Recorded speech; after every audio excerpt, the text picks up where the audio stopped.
Call to order the February 8th, 2024 meeting of the Nelson County School Board. Would you all like to lead us in the pledge? Let's all rise and say the pledge. Allegiance to the flag of the United States of America and to the republic for which it stands, one nation, under God, indivisible, with liberty and justice for all. All right. Next item is item C, approval of the agenda. I'll need a motion to approve if anybody has any changes or anything they want to add. So I'll need a motion to approve the agenda. I'll make a motion to approve the agenda as presented. I'll second it. Have a motion and a second. All in favor? Aye. Aye. Aye. Ayes, carry, motion passes. So item 2, recognitions and presentations. So School Board Appreciation Month and School Board Clerk Appreciation Week. All right. So, to start, I'm not even going to mess with the podium for this one, but to start off, February is School Board Appreciation Month. And so with that, we have a proclamation, so if you bear with me. Whereas the education of Virginia's school-age children is the foundation upon which the economic, social, and intellectual capital of our state is built. And whereas locally elected and appointed school boards play an important and vital role in a constitutional republic, decisions are made by local boards of education directly influence instruction in Virginia's public schools. And whereas these decisions affect the present and future lives of children and also set the direction to prepare all students to be competitive in a local, state, national, and global 21st century knowledge economy. And whereas local school board members work with parents, businesses, educational professionals, and other community members to create the educational vision we want for our students.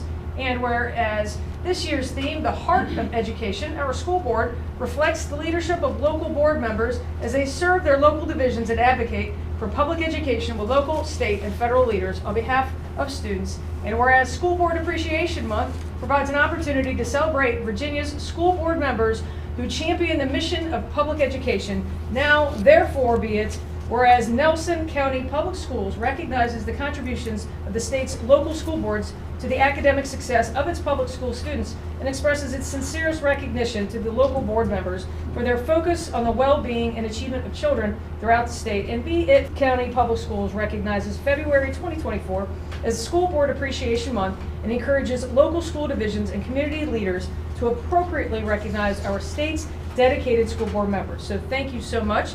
And in addition to our proclamation, we also have a certificate for each one of you all in appreciation of what you do for us. So Mr. Chief, our chair, here you go. Our vice chair, Ms. Margaret Clare. Thank you. Johns. Powell and Mr. Perkins is able to arrive. And then also our deputy clerk, Ms. Shannon Urban. And our clerk of the board, Tammy Munson. Thank you so much. And then you'll see some of your gifts. If you take a look in your bags, this was a culminating effort on behalf of all 4 of our schools, Rockfish River Elementary, High River Elementary, the middle school and the high school, as well as central office, was able to provide you with a little bit of something that represents not only their school, but their sincerest appreciation on behalf of all of them and what you do to support not only our students, our staff, and the community as a whole. So thank you so much. When you get a chance to take a look at it, so it's very, very personalized and it's very cute. You have your aloe plants out here. They'll be able to guide us through the rest of the evening. So thank you very much. Thank you. Yeah. Thank you. So thank you. Yeah, so we had part of the package, and I'm not going to read it. You're going to. All right, but I'll read Part it. of the package is some artwork, and Each Ms. of you Claire's guys gonna tell us about has a piece of artwork in your bag, and our teacher, Lori Davis, says that they are students create. I'm just gonna read it. Students created 6 mixed media canvas pieces that are in the technique of collage, splatter painting, and paint pens were used also. Students learned about collage artists as well as Jackson Pollock's action paintings. The Outback series is an ode to Aboriginal dot painting done with respect to the Aboriginal culture. The Rooster series is intending to release feelings of calm and down-home charm. If space is your gig, these space pieces are meant to evoke feelings of dreams, travel, and new adventures. Each of you Please feel free to choose the one you want for your office. Enjoy. So this is the one I got. I obviously got the Outback. Well, one of them. We both. Oh, and you got Space. Mhm. Cool. It's Planet Shea 2. Oh, very cool. Yeah. Yeah. Next are acrylics. Yep. Are Very they nice. beautiful? They're beautiful. Very nice. Well Thank done. you. Thank you. And the other items in the bag are very nice also. Yes, they certainly are. Always feel a little spoiled in February. Okay, now on to something that's more fun. One of all of our favorite things that we do as board members is recognizing our Teachers of the Year. All right, so we have had an opportunity throughout January, well, actually, leading into December and January, to be able to have our staff nominate and vote on who they believe is their Teacher of the Year. And this is something that is always super special to everyone, particularly those who win it, because it was peer-driven. And a lot of times that provides a whole lot more meaning behind it when it is selected. So at this point in time, we were able to go to each of the schools and celebrate the winners at each of the locations, but also during February, what we wanted to do is be able to recognize them here at a school board meeting. So the first representative is the Rockfish River Elementary School Teacher of the Year, and that's Mr. Gordon Dalt.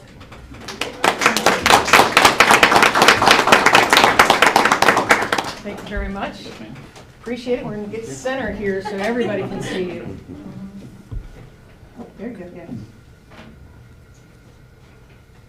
Thank you very much. Appreciate it, yes. Congratulations. Thank you.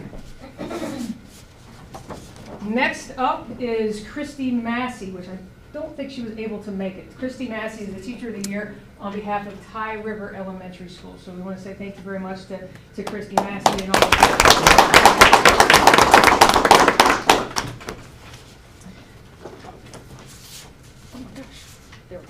Our nomination for the Nelson County High School is Mr. Paul Cannell, a building and trades teacher.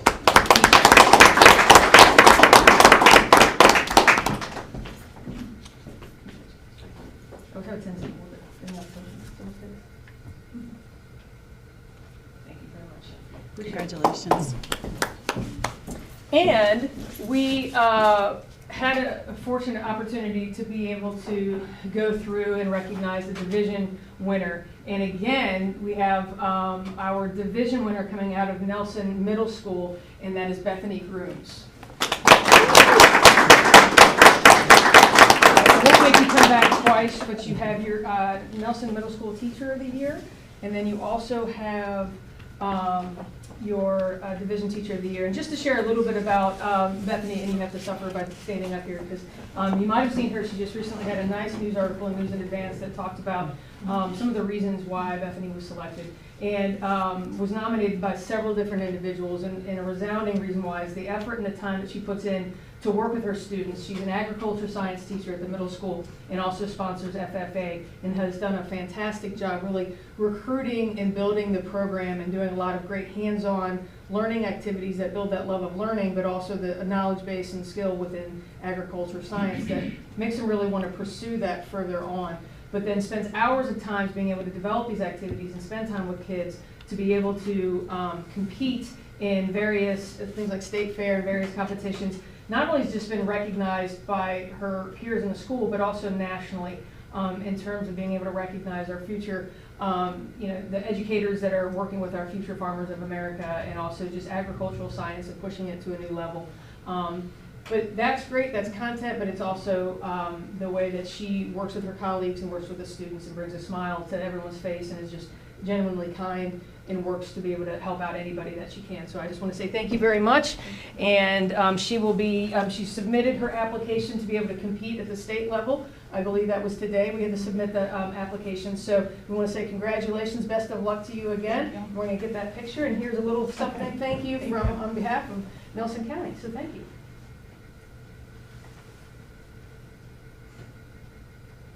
Thank you very much. Okay, and next, we are going to do our One Nelson Award. All right. Apologies, Ms. Turner Giles. I always seem to stand right in front of you, and that is not the best plea to have. I'm aware of that. So, unfortunately, our student representative was not able to be here, but certainly makes sense considering how busy a lot of times our high school students are. But I do want to at least acknowledge Ms. Haley Cash. She's our student recipient of the One Nelson Award. And I will go ahead and read this. Haley brings vibrance and life to any room she enters. Haley is a positive and passionate person who enjoys talking to teachers and students alike. She's passionate about the jewelry that she makes and always wants to share with her classmates. Her artwork and dedication to helping with the school art brochure are consistent, and her support of others is obvious in all that she does. So we want to say thank you very much and congratulations to Ms. Haley Cash on her representing the mentality of One Nelson and being able to support all others, and how it takes everyone to be able to work to be successful and to have a successful school division, students, and community. So we want to thank her very much. And she will get her mug. We'll make sure we go over and take her picture over to high school. So she will get that. Next up is our community award. So our representatives for Kid Care, will you please come join me? Our Kid Care program. Yes. You know you have to stand up in front of everyone, huh? Yes.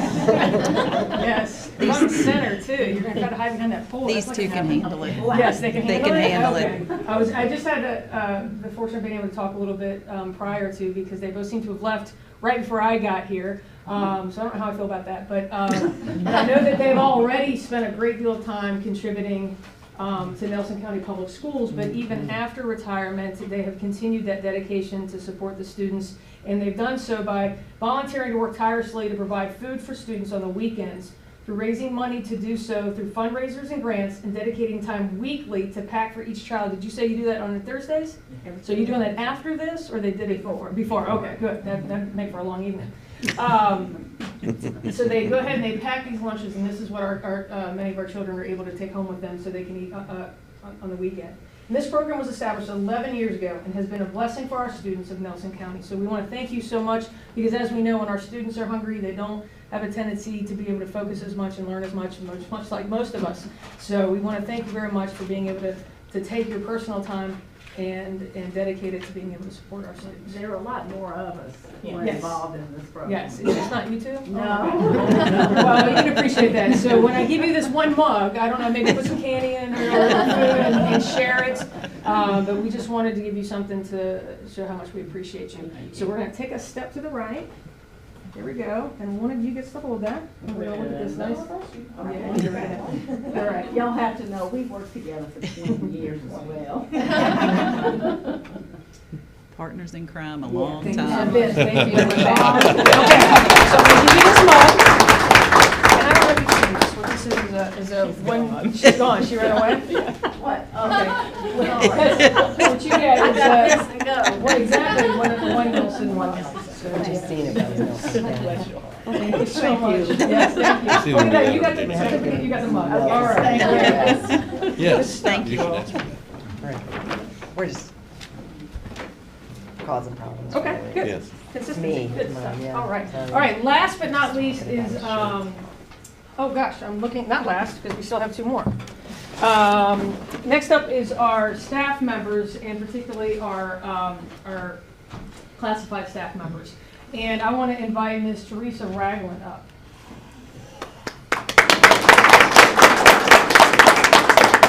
And mind you, she's probably taking time off from work right now and probably asking me to hurry this up because she can go back and make sure that the building is clean. But Ms. Teresa Ragland is a custodian over at Nelson Middle School. And so Teresa goes above and beyond to keep our school clean.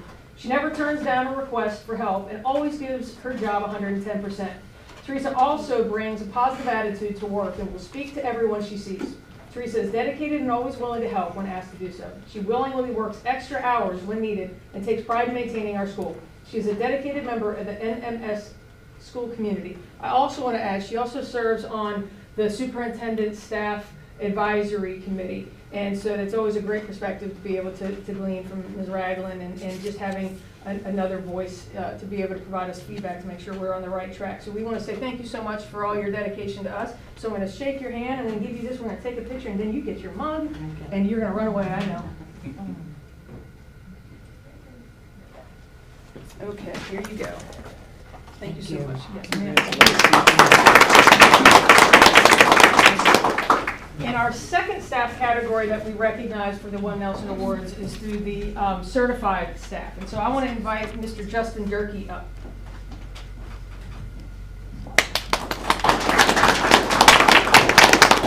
So Mr. Durkee is a teacher at the high school and works with our automotive students. But he went above and beyond when he developed this idea that he took several students, Ty Robinson, Malik Addison, Jonathan Brantley, Nathan Rutledge, Ashlyn Faison, Jacob Lambert, Tyler Reese, Robert Smithwick, and Landon Thacker. And they all volunteered their time to go to Ty River Elementary to put together new cafeteria lunch tables. The group also helped to put the new tables in position and help move out the old ones. The auto CTE seniors were very professional, kind, and hardworking. We were impressed with their work ethic, determination to complete the task, and their kindness. One fun fact about the group of students that helped, most of them attended Ty River. Thank you again for being a big help. We are very thankful and feel that the act of kindness was a great example of the One Nelson mindset. We are a family, team, and we are one. So I want to say thank you very much for spearheading that idea and being able to kind of help guide and model the One Nelson mentality. And it was extra special to be able to have students who were Ty River Tigers at one point in time to be able to give back. So we appreciate that very much. Thank you very much. Thank you. Here you go. You want to look over here? You want to get, you got one? Oh, we got one right there. Yes. Thank you so much. Oh, and don't forget your mug. Yes, thank you so much.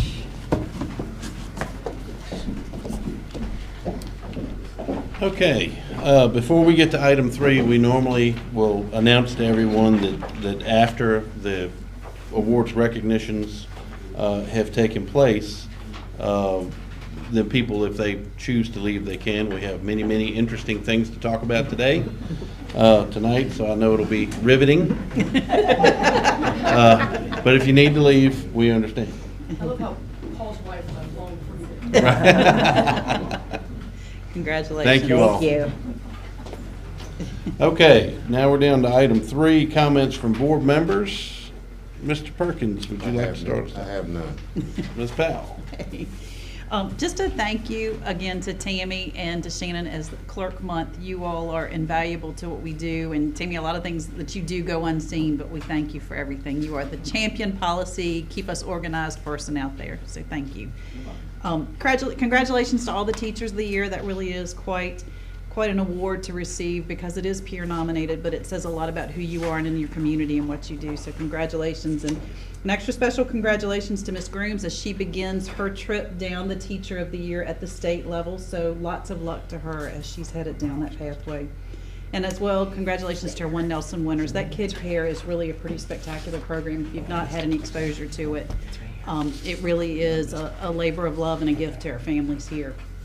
I had an opportunity to participate in a VSBA webinar on fostering community partnership to improve student health and wellness. There are a couple of ideas in there that I will forward that link to that webinar to you guys, but just some interesting things that talk about, you know, what can we do outside of school, whether it's partnering with community members for after-school activities, even stuff as much as food, how important that is to a student's health and wellness. So I will share that with you all after this. Thank you, guys. Ms. Turner-Giles. No comments except congratulations to all of our award winners. Thank you for all of what you do. And I wasn't going to say anything either, but I do want to say thank you for all of the kind gifts that you shower us with in February. I feel like we get way more out of this than you guys do. You work so much harder than I feel like I do. So thank you for all your hard work. Thank you for all your prizes, or congratulations on all your prizes. And thank Shannon and Tammy as well for all your help and support. Really, really, really appreciate it. So that was it. Okay. So I just want to echo those comments, and I really can't emphasize enough how important to me the Teacher of the Year awards are, and the One Nelson Awards. The One Nelson Awards were started by Dr. Hester when she got here, and they're extremely valuable. The One Nelson theme I don't think it's ever going to go out of style. I mean, it is just, it's what we're about, right? And so many of us, I work in Charlottesville, so I can't get into the schools as often as I would like. But it is extremely important that we recognize our teachers, because we have some just extremely fantastic teachers that put in extra work all the time to make sure that these kids have the best learning experience possible.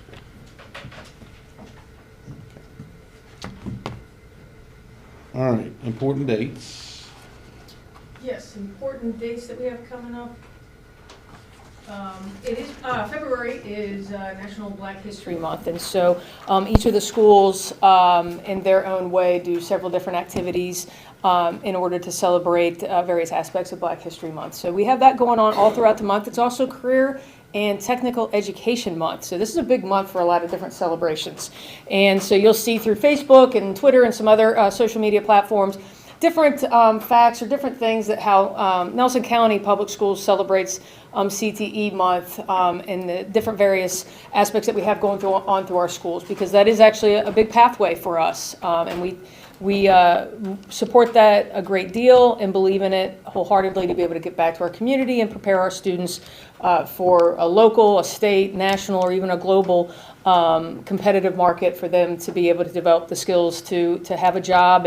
And also, if they don't even go to a platform in that nature, they're still skilled in being able to do that. We also love the bus month. Bus drivers and school bus drivers have different celebrations, but this is in its totality of Love the Bus and all the different aspects of it. So you'll see some social media posts throughout the month that celebrate all the different parts of that. National School Counseling Week is actually this week, so we are so thankful for all of our counselors and what they do. As we've talked about this year in and year out, these individuals are asked to do more and more every year, just like all school staff. And with the needs of our community and our students growing in terms of mental health and supports and just the overall different opportunities they have academically and outside to get them ready. So they do a lot of work for us, and we are so thankful for what they do.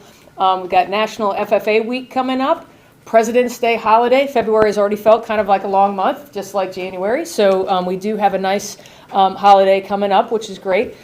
We are in budget season, so we'll start to have other budget work processes. School Bus Driver Appreciation Day. A lot of different things coming up. I do want to point out we have kindergarten registration, and it seems a little early to be able to pointing this out, but this is a critical component to making sure that we are marketing to our community and getting to make sure that they are registering their students to enter in kindergarten and getting that message out there. So that's coming up in March. And we have a lot of various things. It's February. We have a lot of celebrations going on. Thank you. And next week. First and foremost, Just want to say thank you very much to our school board and to our clerks. The support that is given to our students and our staff and our communities, it doesn't go unnoticed, and it's not always a visible thing. And I think that's what's the most important. And the love and the care that you have for the schools in your community. 4 or 5 of you are Nelson graduates, and you've had your students go through here. And so that's a great deal of investment. And I use that word very purposefully. We are investing in our students and our staff, and that hopefully has that payoff for a very long time. So I appreciate everything that you do for us and how you support everyone within the public schools. Like I said, February is, we have a lot of different celebrations going on. And it's a great way to show our spirit and family and community engagement. And I just appreciate all the different schools going out of their way to make sure that this is a fun and enjoyable learning environment, because when you have a good, positive learning environment, those opportunities for student achievement grow. I want to say how proud we are of our all-district band students who performed over this past weekend in Culpeper. You have to be invited to do that. You have to try out for that, and so that is an honor in and of itself to be able to perform. So we want to say congratulations to those individuals. We know we've got Mamma Mia coming up in March, so we're looking forward to that. And we're starting to kind of wind down in the winter sports season. So we'll be entering into senior night, I think, for basketball is tomorrow night. We've got track heading in. I think they have regionals, and we'll be heading into states. So we have the winter sports starting to wind down, which means sports activities are going to start back up. So we have that to look forward to, in addition to everything else going on. February, we'll have some writing SOLs coming up for our high schools, and then we transition into the testing season. So we've got a lot coming up, and I'm sure our student representatives will be able to share a lot of other information. Hopefully I probably didn't steal anything from you, but I'm excited to hear the different information that they have to share. Okay, thank you. And now we have comments from our student representatives. Who would like to go first? I'll start off. Okay. Last night we had a family night at the high school, and it went pretty well. I did not attend, but I heard good things about it.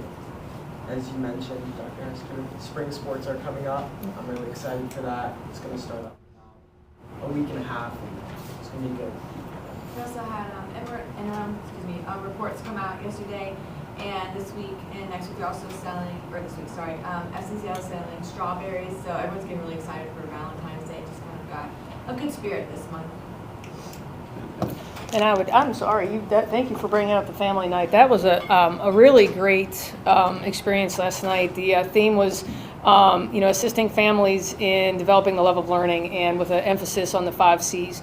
And so I think we had over 90 people sign up, and it was just a great involvement because their speaker, very engaging, very enthusiastic, and it's a great way for us to reach some of our L families, our English language learner families. And so we had an interpreter. As the presenter was speaking, he was speaking into a microphone, and we had several families that had earpieces that were able to hear the translation of what was being said. So you have the impact of being able to be in person and hearing the presenter, but then also understanding it in the native language. And so I just appreciate the thoughtfulness in having materials in both English and Spanish. And the second session of the presenter did it in Spanish because of the families that wanted to be able to relate directly with the families that were in attendance. And that's to support the cultural aspect of our students and our families, and to be able to kind of get them adjusted and understanding what school is and how to support their students. And it was a phenomenal collaborative effort. There was yoga, there were sessions, artwork was on display all throughout the cafeteria. Blue Ridge Medical Center was there. We're working to develop those partnerships. And we had nutritional staff working, we had custodial staff working, we had our director of student special education and student services there in collaboration with instruction, and it was just an all-out effort. And I appreciate you bringing that up because we were really pleased with that and the impact that it had on our families. Excellent.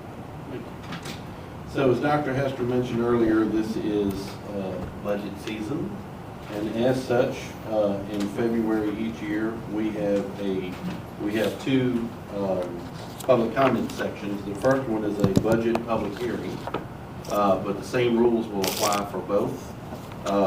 We ask people to sign up ahead of time to speak, and we ask them also to be courteous and respectful, to walk up to the podium, state your name and your address, and each person is limited to 3 minutes of speaking time. We also encourage you to submit any materials that you may have that you'd like for the board or staff to review after you're done speaking. So the first item is going to be the public hearing on the budget. Do we have anyone signed up for that? Okay, so we have no. You just have to open it and close it. Okay, I'm sorry. Thank you very much. Ask everybody in the room. Okay. All right, so I'm going to open the public hearing for the budget. We have anyone signed up, or would anyone like to speak if no one is signed up? Okay. Having no one to speak, we're going to close the public hearing on the budget.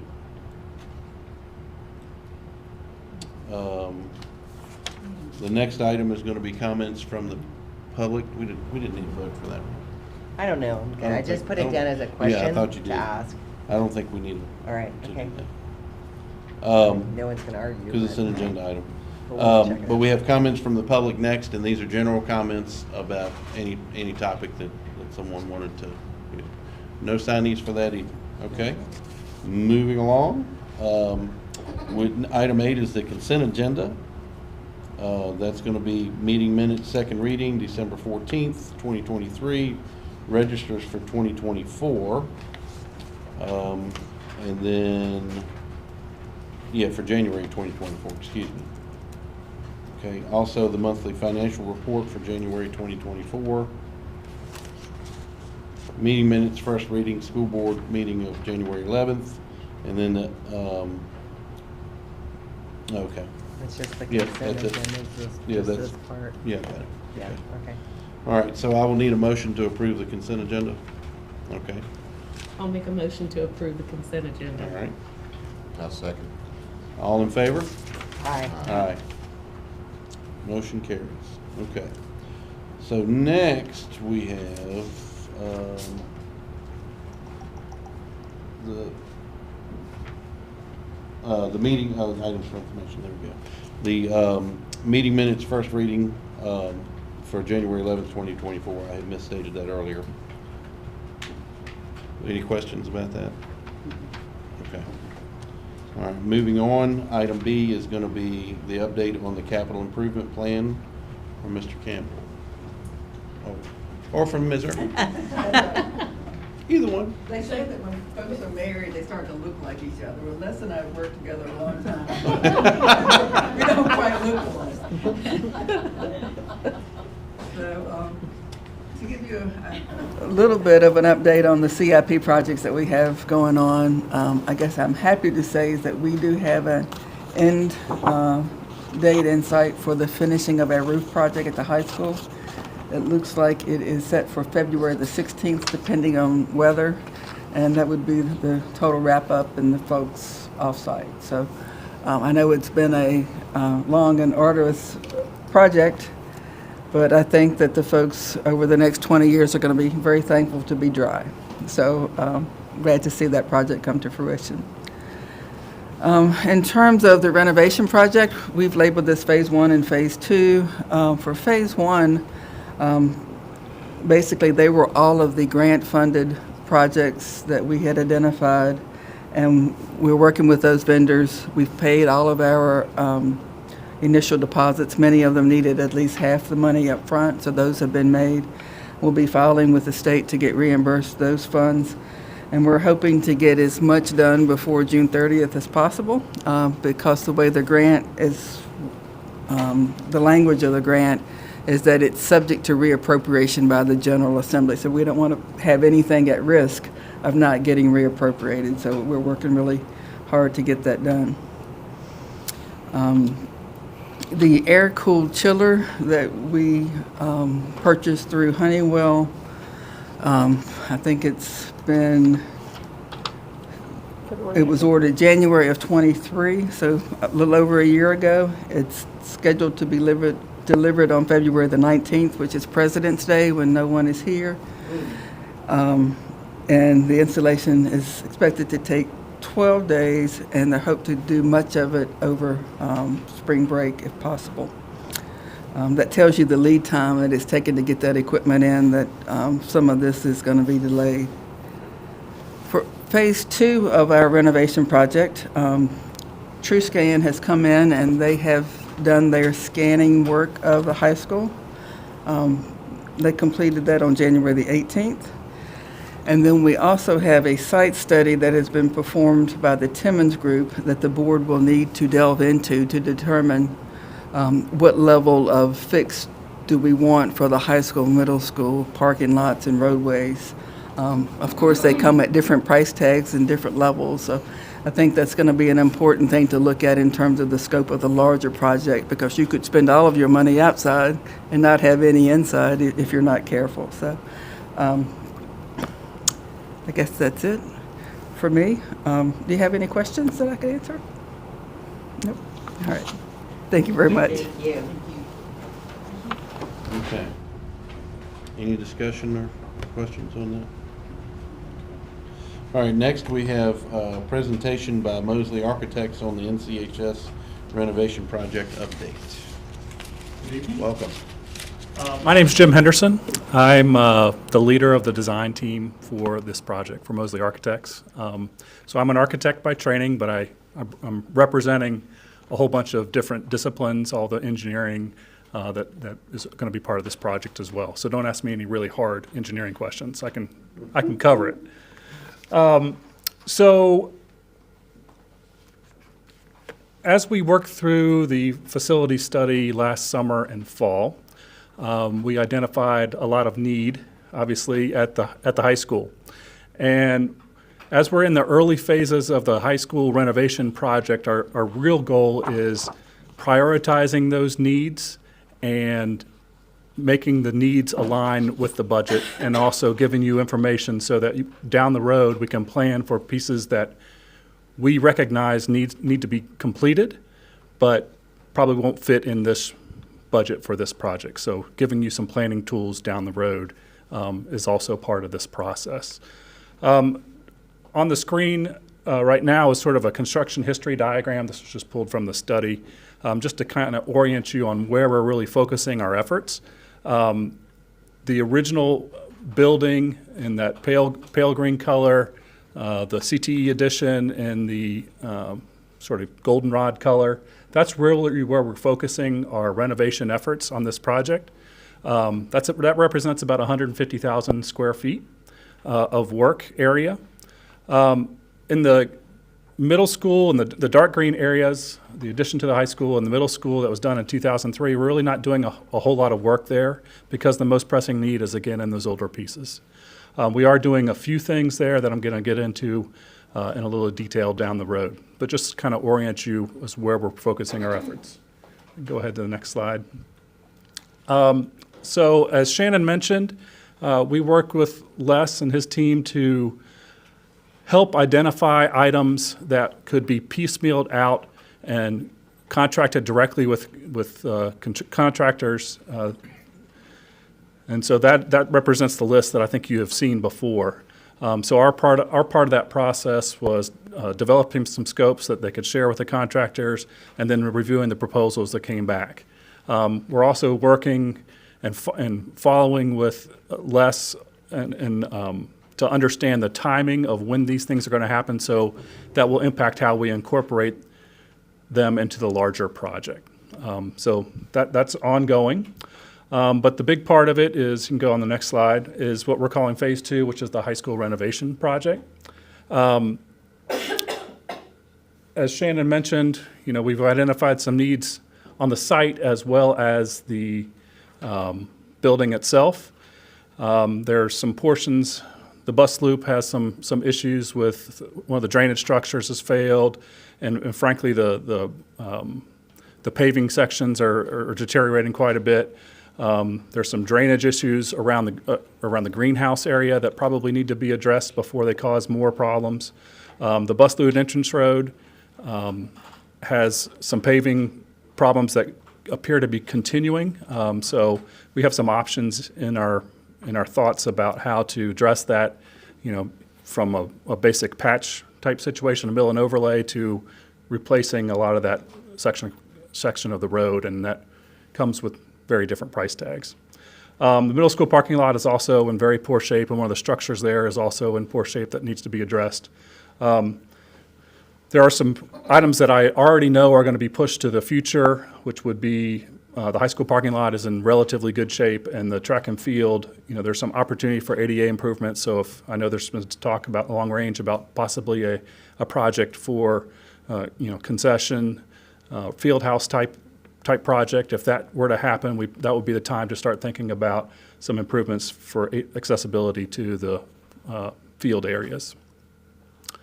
So that's kind of what we're thinking for outside the building. For inside the building, we can go to the next slide.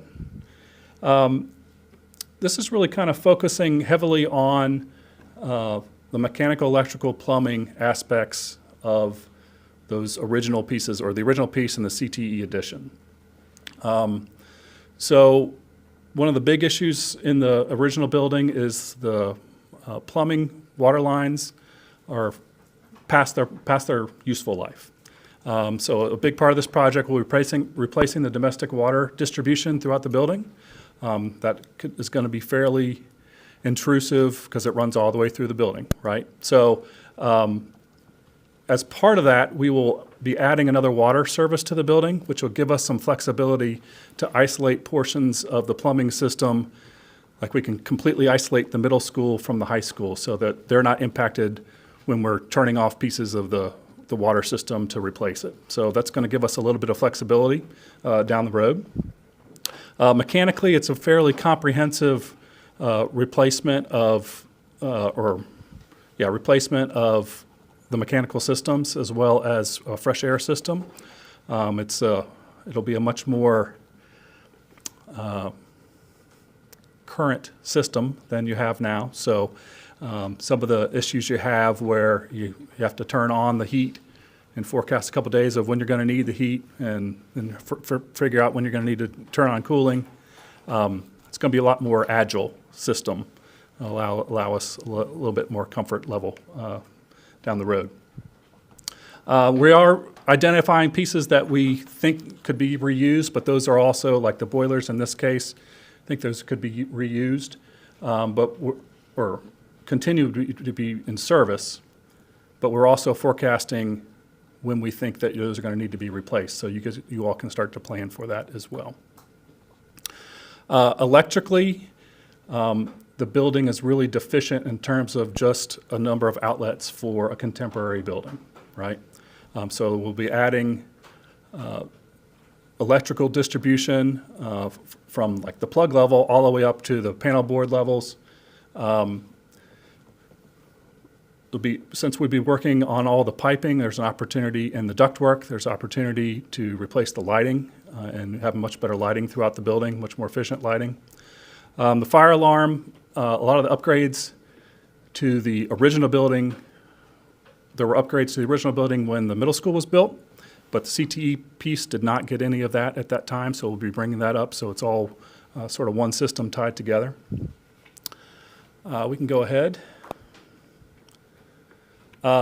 So while we're going to have the ceilings down, we're going to be getting new ceilings, new lighting, new ductwork. If we were ever going to consider sprinkling the rest of the building, currently the middle school is the only part of the building that's sprinkled. If we're ever going to consider it, this is the best time to do it. So again, that is going to be a prioritization choice. You know, it's fairly cheap to do when we have all the other stuff down and are working in the ceilings already. But we can talk through that as we, continue this prioritization process. So again, we'll have new ceilings, go with the new lighting. Since we're redistributing or replacing the water distribution, we're going to be tearing up some bathrooms quite a bit. So there'll be likely renovating bathrooms in those existing buildings. There's some accessibility issues in some of those spaces that we could improve as part of that process. On the 1963 classroom addition, which is sort of the addition that goes towards the back, there's some water foundation issues going on, and so we would propose digging that out and adding some waterproofing to fix those issues that are going on. In the CTE building, on the veneer, there's some issues with the brick, and so we're going to have to be either repairing that or replacing that along the way. The replacing scenario is lots of dollar signs. The repairing scenario is, $1 sign by comparison. So we're going to have to talk through how far to take that repair work. And then one of the only pieces that we were doing in the middle school is at the dining room and at the high school. The exterior windows are failing because they are not protected from water. So we're going to replace those doorways and add a small canopy so we don't have that problem continuing. So we've identified, that's kind of what we're really thinking about might be going in it. The sort of this list of other future CIP things or things that we've identified that are going to need to happen. We're going to be giving a timeline associated with that. Is that a 5 to 10 year window or is that a 10 to 15 year window? And some pricing for budgeting purposes along those lines. So I don't think we need to go through all those now. So let's talk about schedule. Phase 1 is sort of ongoing, and as I mentioned, we're sort of tracking as much as we can, as responsive as the contractors are being, to figure out when those pieces are going to come in, so we can align the renovation documents with that. We're bringing our schematic design phase for the high school project to a close, and that's this sort of prioritization and balancing process that we're going through right now to align the budget with the scope. We'll be going through the design development and construction documents phase towards the end of the year with a goal of getting to a bidding cycle in December, get it bid before Christmas. A lot of contractors are sort of planning their year. It's an advantageous time to bid.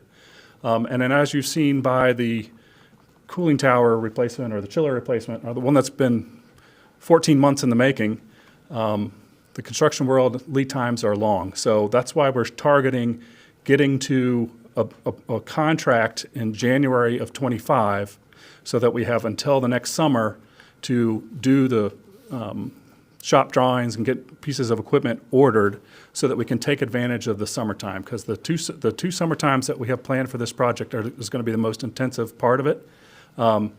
We are going to be working through the school year, the 2025-2026 school year, and into the fall of 2026. But the intensity of the work is going to be in those 3 months on those 2 summers. We're going to try and get as much done during those times as possible. When the school year is going on, we are going to be taking 4 to 6 classrooms at a time, renovating them, and then turning them back over. So it's going to be a little tile shuffle game for that period of time, and we're going to communicate that as much as possible in our documents for the contractor and also for the school to understand and plan for that challenging school year.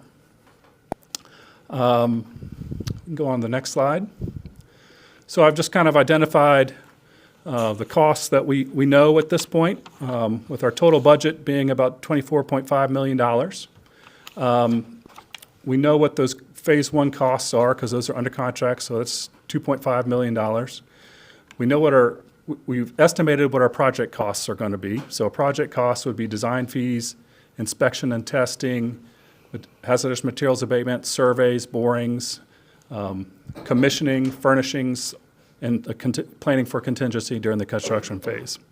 So if we take the project costs out and the phase 1 costs out, that leaves us $18 million to work with for the rest of the project, and that is an escalated cost. So that's $18 million in December when we plan to bid it. That's what we're targeting. So, as I've mentioned several times, we're in sort of this process of prioritizing and aligning the budget. And you didn't hear a whole lot in there about things like finishes or changing classrooms or things like that. When we're done with this project on the scope that we've identified so far, it's very much an MEP renovation. It's gonna feel and operate a lot better, more efficiently, more comfortably.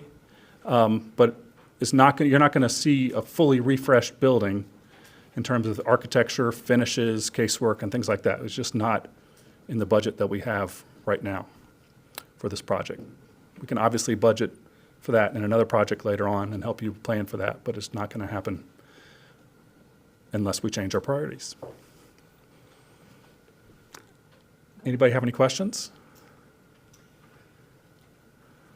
I wonder how much you guys are thinking about energy efficiency. I know you were talking about lights, for example. Mm-hmm. Energy efficiency, maybe not using some of the fuels that we use. I don't really even know the details of all the buildings, but I just want to hear like what you guys have done in that kind of realm to make it so we not only have a better school that functions better for the school students and everything, but it also runs cheaper. Right. So the systems that we're using are current systems, right? We're still going to be using the same fuel source, which is oil or gas. One of the things that you deal with in a renovation is that the building envelope is not as good as an existing building. Where we are doing some interventions with, like for around the CTE wing, if we start to get into replacing veneer and things like that, then that would be an opportunity to, again, improve that envelope. But we're not we're going to be dealing with we're going to be more efficient in terms of the systems, but it's not going to be like it's a brand new building because we're dealing with an existing envelope. Does that make sense? It does. So, yeah.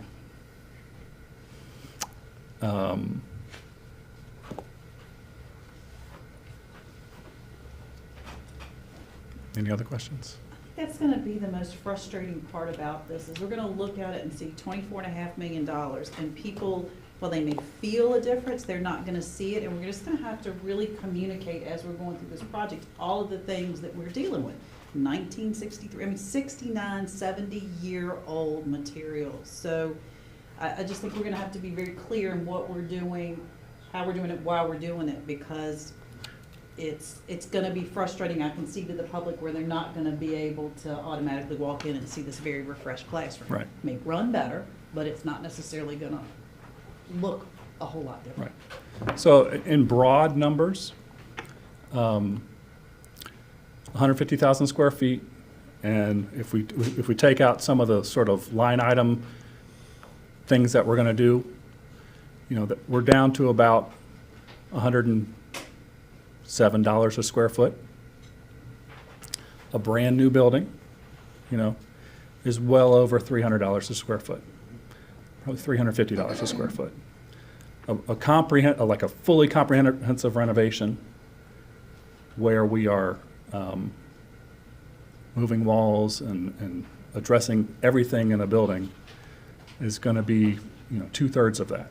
So that's why it's coming up as only addressing the mechanical, because that's the most pressing, mechanical, plumbing, electrical, with the money that is available right now. Yeah, I get it, and it's stuff that, again, we haven't touched for 70 years, that, we're gonna have to deal with all at one time. Mm-hmm.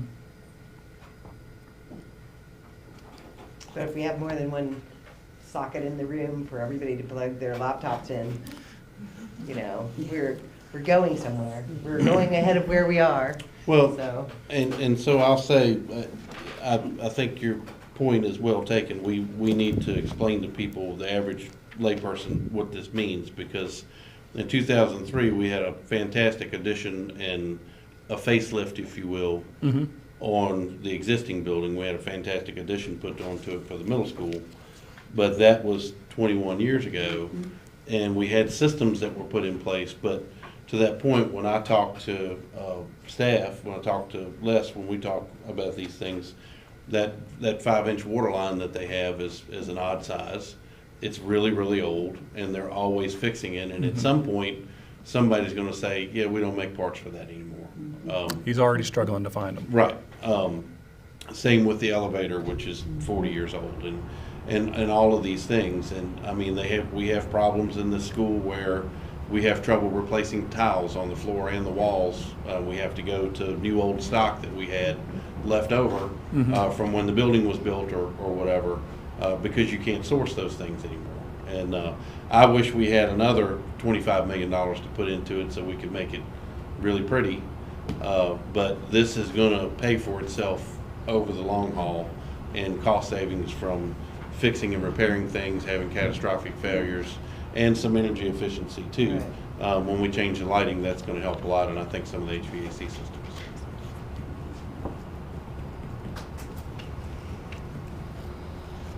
thank you. Thank you. Much appreciated.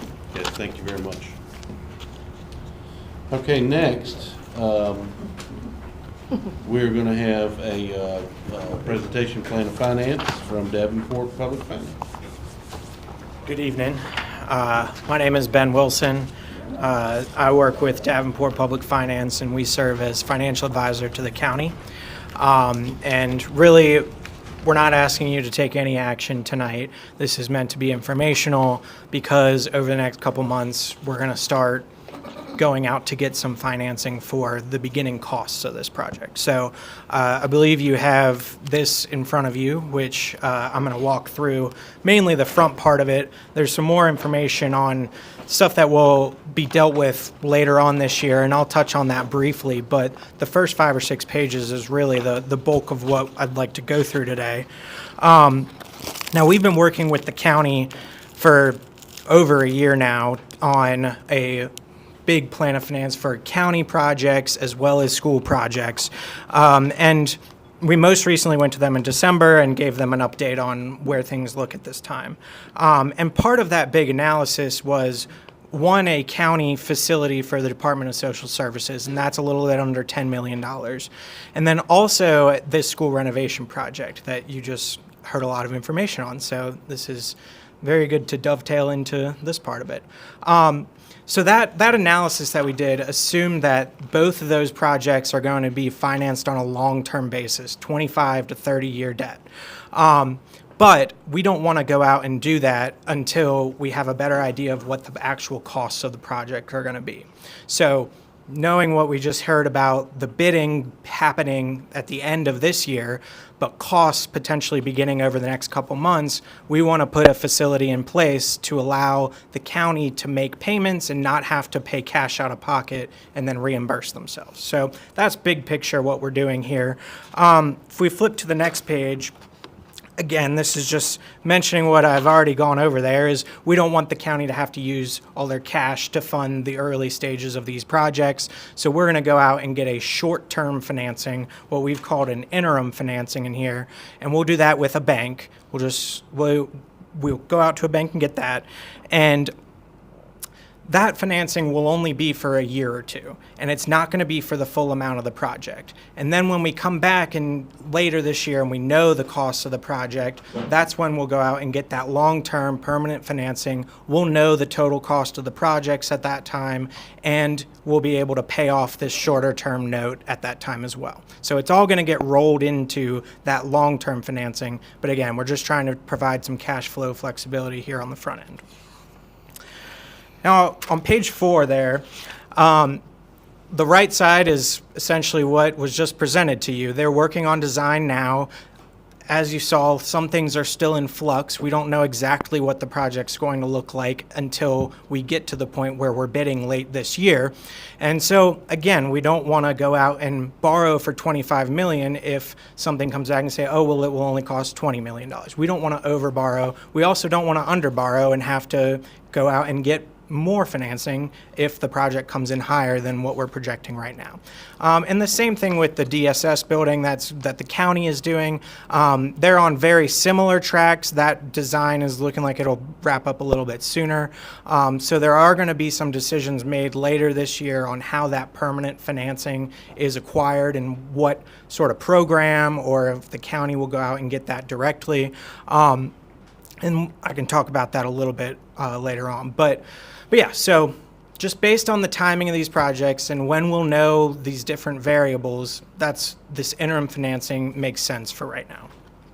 So if we flip to page 5, so as I mentioned, we recommend going forward with this interim financing over the next couple months. And then when we do the permanent financing later this year, we'll pay that off.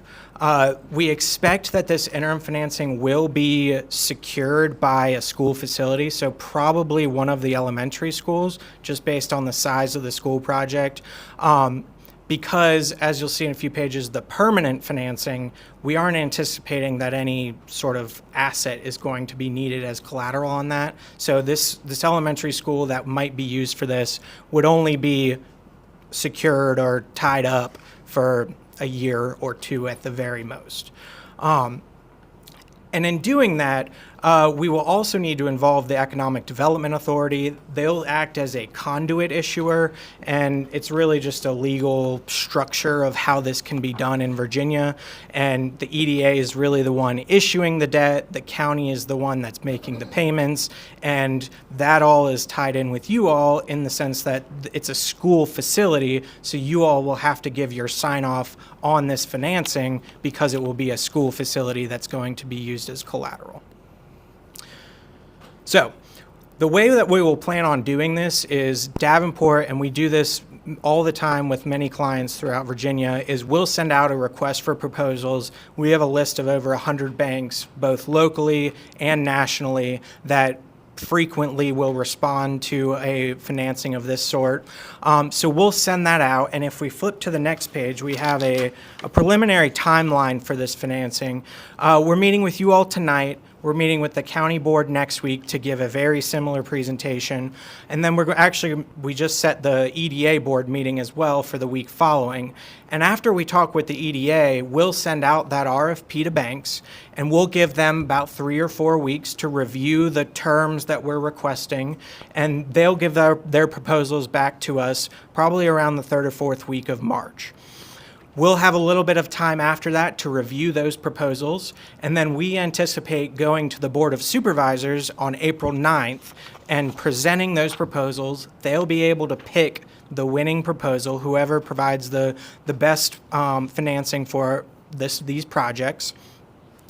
And then we will probably go to the EDA next to get their approval, and then we'll come to you at your April 11th meeting, and that's when we will need some action taken. And again, that's going to be mostly related to that collateral. And we'll work with the county's bond counsel and they're the ones that do all the documents for the financing. They'll have the resolutions that you need, and everything will be set up ahead of time. But we just wanted to give you a heads up that we will probably be coming back at that April 11th meeting. That's the plan right now. Now, the next several pages get into the permanent financing. Now, this isn't an immediate action that's going to be taken. Again, we want to wait until later this year when we know the cost of the DSS building and the cost of this project after they've been bid.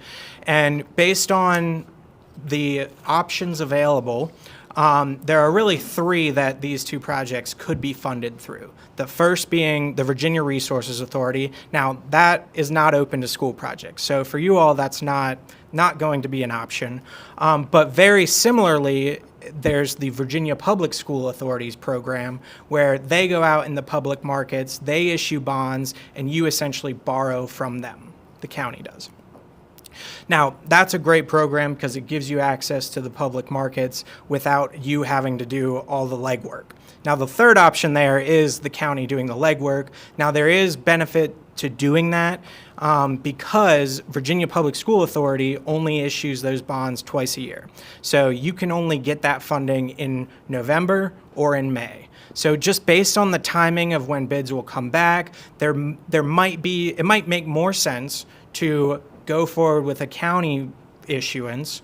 That way you can get that permanent funding earlier than May of next year, because clearly with the schedule that we have in place, this fall is not going to be an option because we're not going to know what those costs are finalized yet. And then next spring might be a little bit too late. So just based on the timing, we might land at that public issuance. There is some other benefits there with economies of scale, where that DSS building has the opposite problem. They could be funded through that VRA program, but VPSA is only for schools. So if you were to go through those programs, you would have 2 financings going on. If you do the third option, there'd only be 1, so there'd be a little bit less cost and some less work for everyone involved as well. The next several pages we don't need to go through in detail, but they provide a little bit more information on these different programs. So VRA is not going to be something that the school project will be funded through, but VPSA it gives an overview, some advantages and disadvantages, and then the third page there is going to be the county public issuance. So you can take a little bit of time and look at those, but again, that's not going to be a decision that's going to be made until later this year. But we did want to give the full picture of where this is going after this spring. And like I mentioned, when we do move forward with any of these options later on, those will just pay off this interim financing that we're doing, and that will go away, and we'll no longer be holding that asset, the elementary school, as collateral. So at that, I'll just leave. Is there any questions that you have for me? I think at this point, this is just informational, just getting you teed up for when we come back in about a month and a half, 2 months.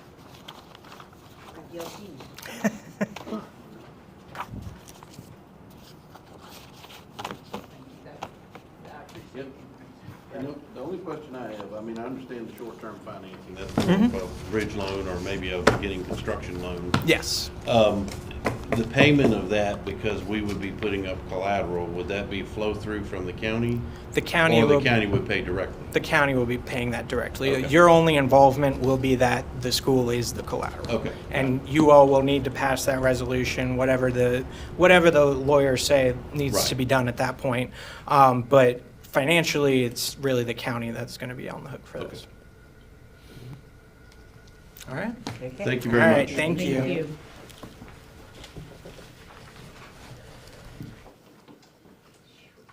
Okay. You are up. Update on the Virginia Literacy Act from Mrs. Kim Douglas. Okay, so we've talked about lots of careers tonight. We talked about educators, talked about mechanics, talked about contractors, architects, financial advisors. You have to know how to read to be any of those careers. You are so So, and a love of learning that Nice we had segue. for family night. We're going to talk about a love of literacy. So, looking at Virginia Literacy Act here. Legislation passed in 2022 and was updated in 2023 called the Virginia Literacy Act. And that is a VDOE in collaboration with VLP, the Virginia Literacy Partnership, to work on improving literacy across Virginia. This just tells you a little bit about the Virginia Literacy Act. 1 in 3 kindergarten to 2nd grade students across Virginia are reading below benchmark. Thought that was an important fact to point out. Students who are not proficient in reading by the end of 3rd grade are 4 times more likely to drop out of high school than proficient readers. The next slide, Tammy. Who's going to benefit from the Virginia Literacy Act? The students primarily, then the teachers and reading specialists, the school divisions, families, and even higher education with colleges, college prep programs. Oh, thank you. Okay. The objective of VLA, again, is to improve literacy outcomes for all K through 8th grade students. The science of reading is a huge part of this Virginia Literacy Act. So you're looking at evidence-based instruction. It just explains how reading develops neurologically, behaviorally, why kids struggle to read, and the science behind how to get them to read, basically. Scarborough's rope, this was developed by Dr. Scarborough, and Hollis Scarborough developed this or created it to be able to explain to parents how you learn how to read. So all of the complicated components are included in this. It really shows you how decoding and language comprehension are intertwined to get skilled reading instruction.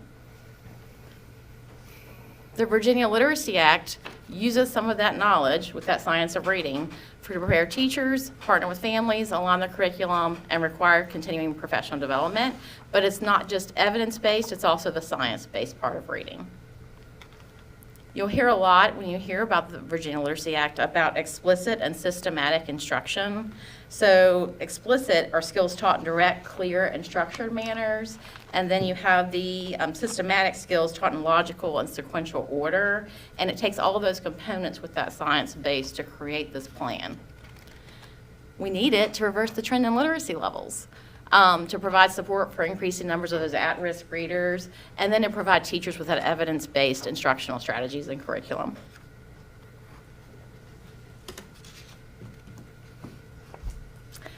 For VLA with reading specialists, those were the first to be trained in Virginia.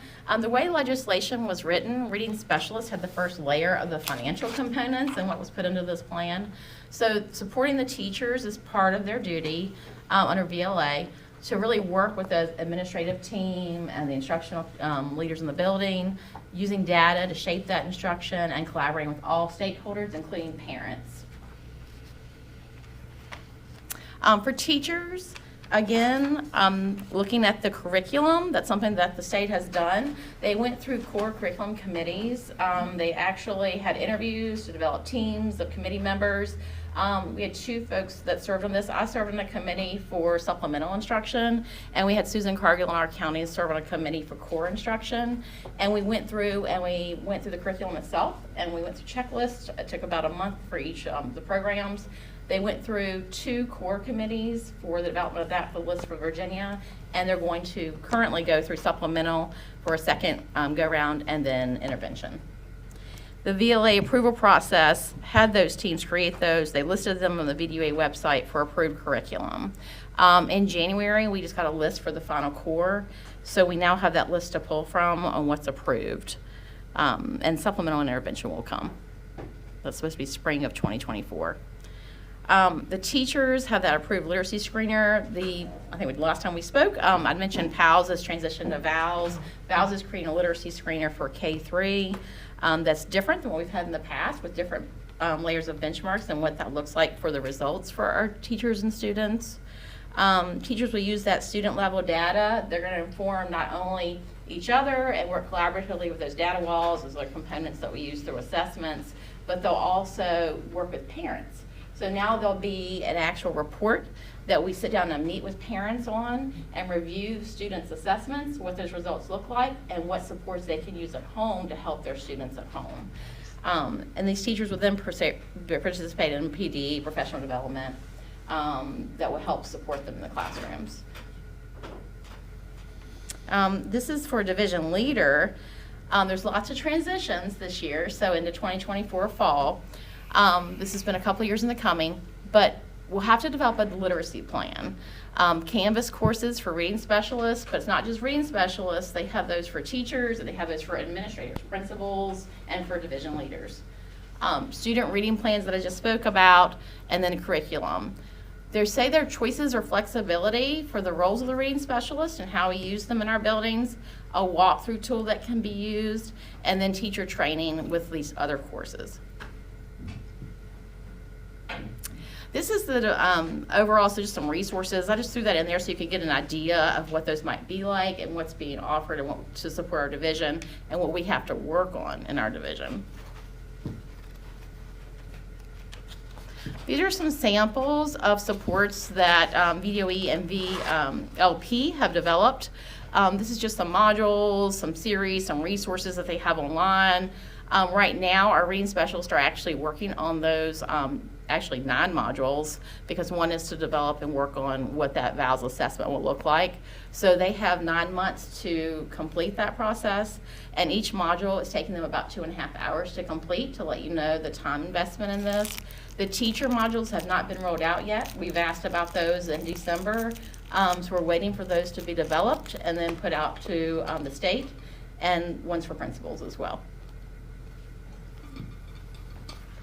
Each division will be given a regional coach or assigned a regional coach. They work with multiple divisions around us.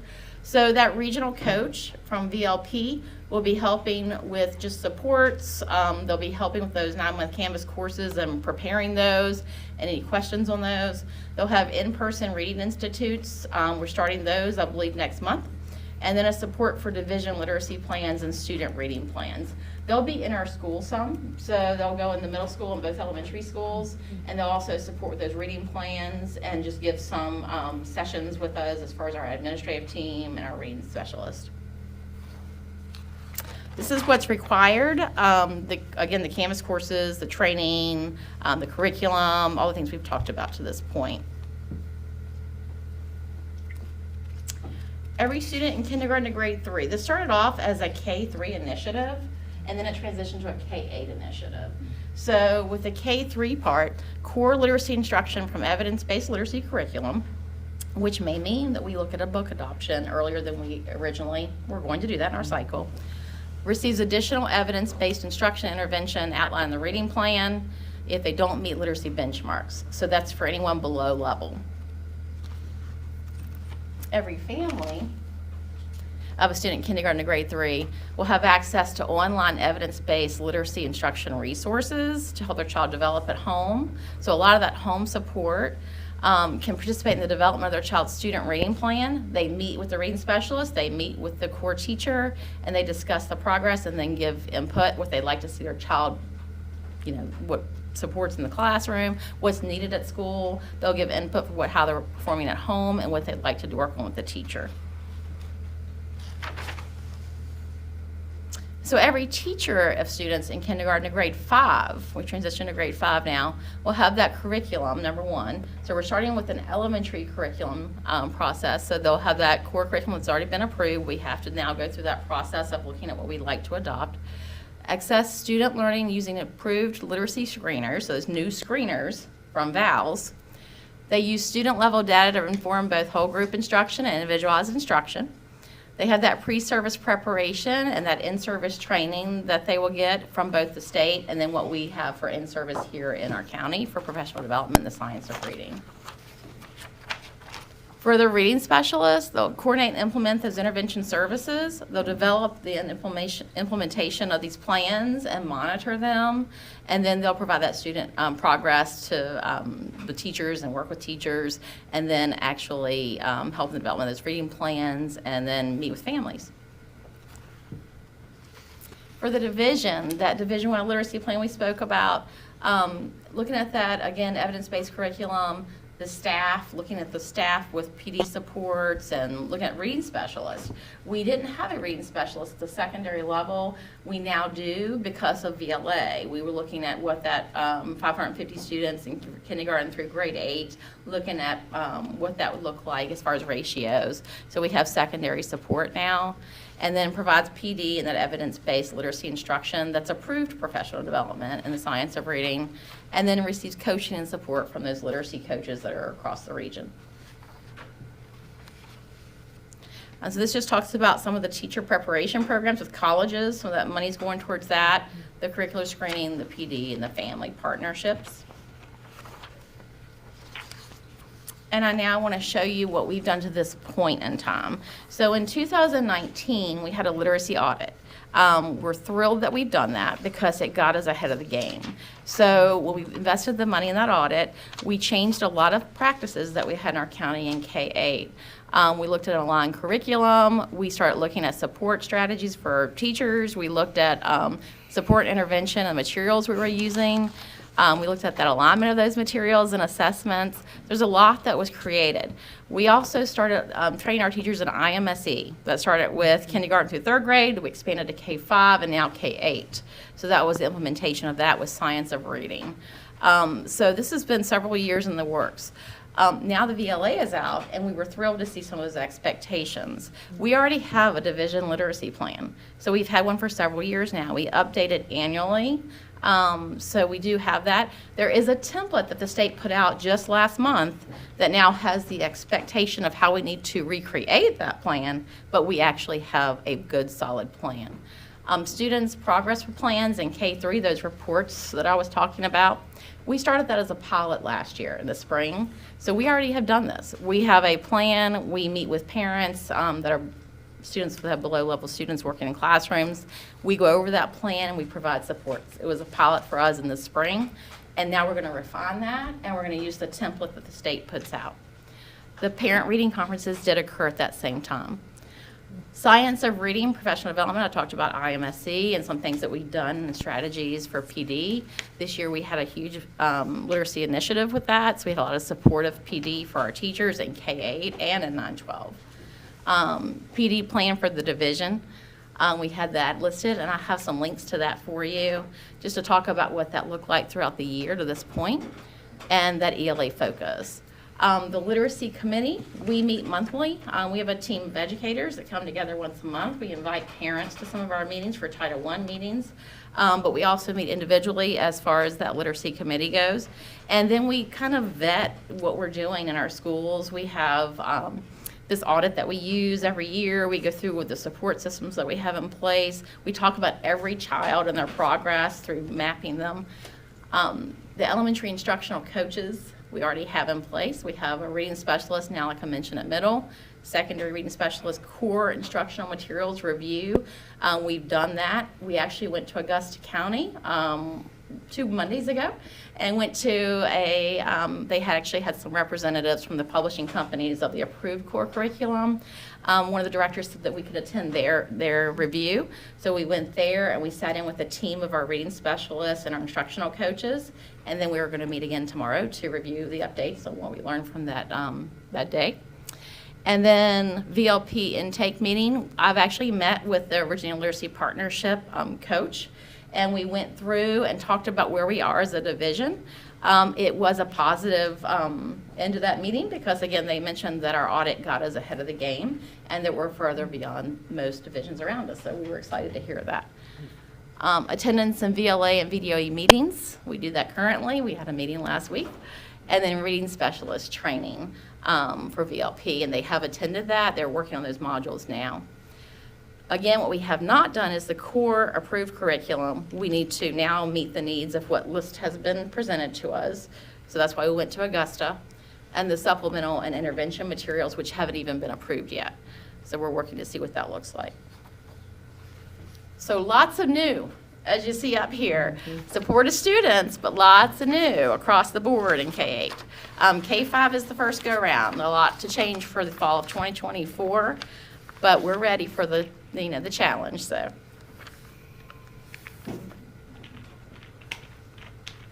And this is a link to All in Virginia that I have on this page, in the blue.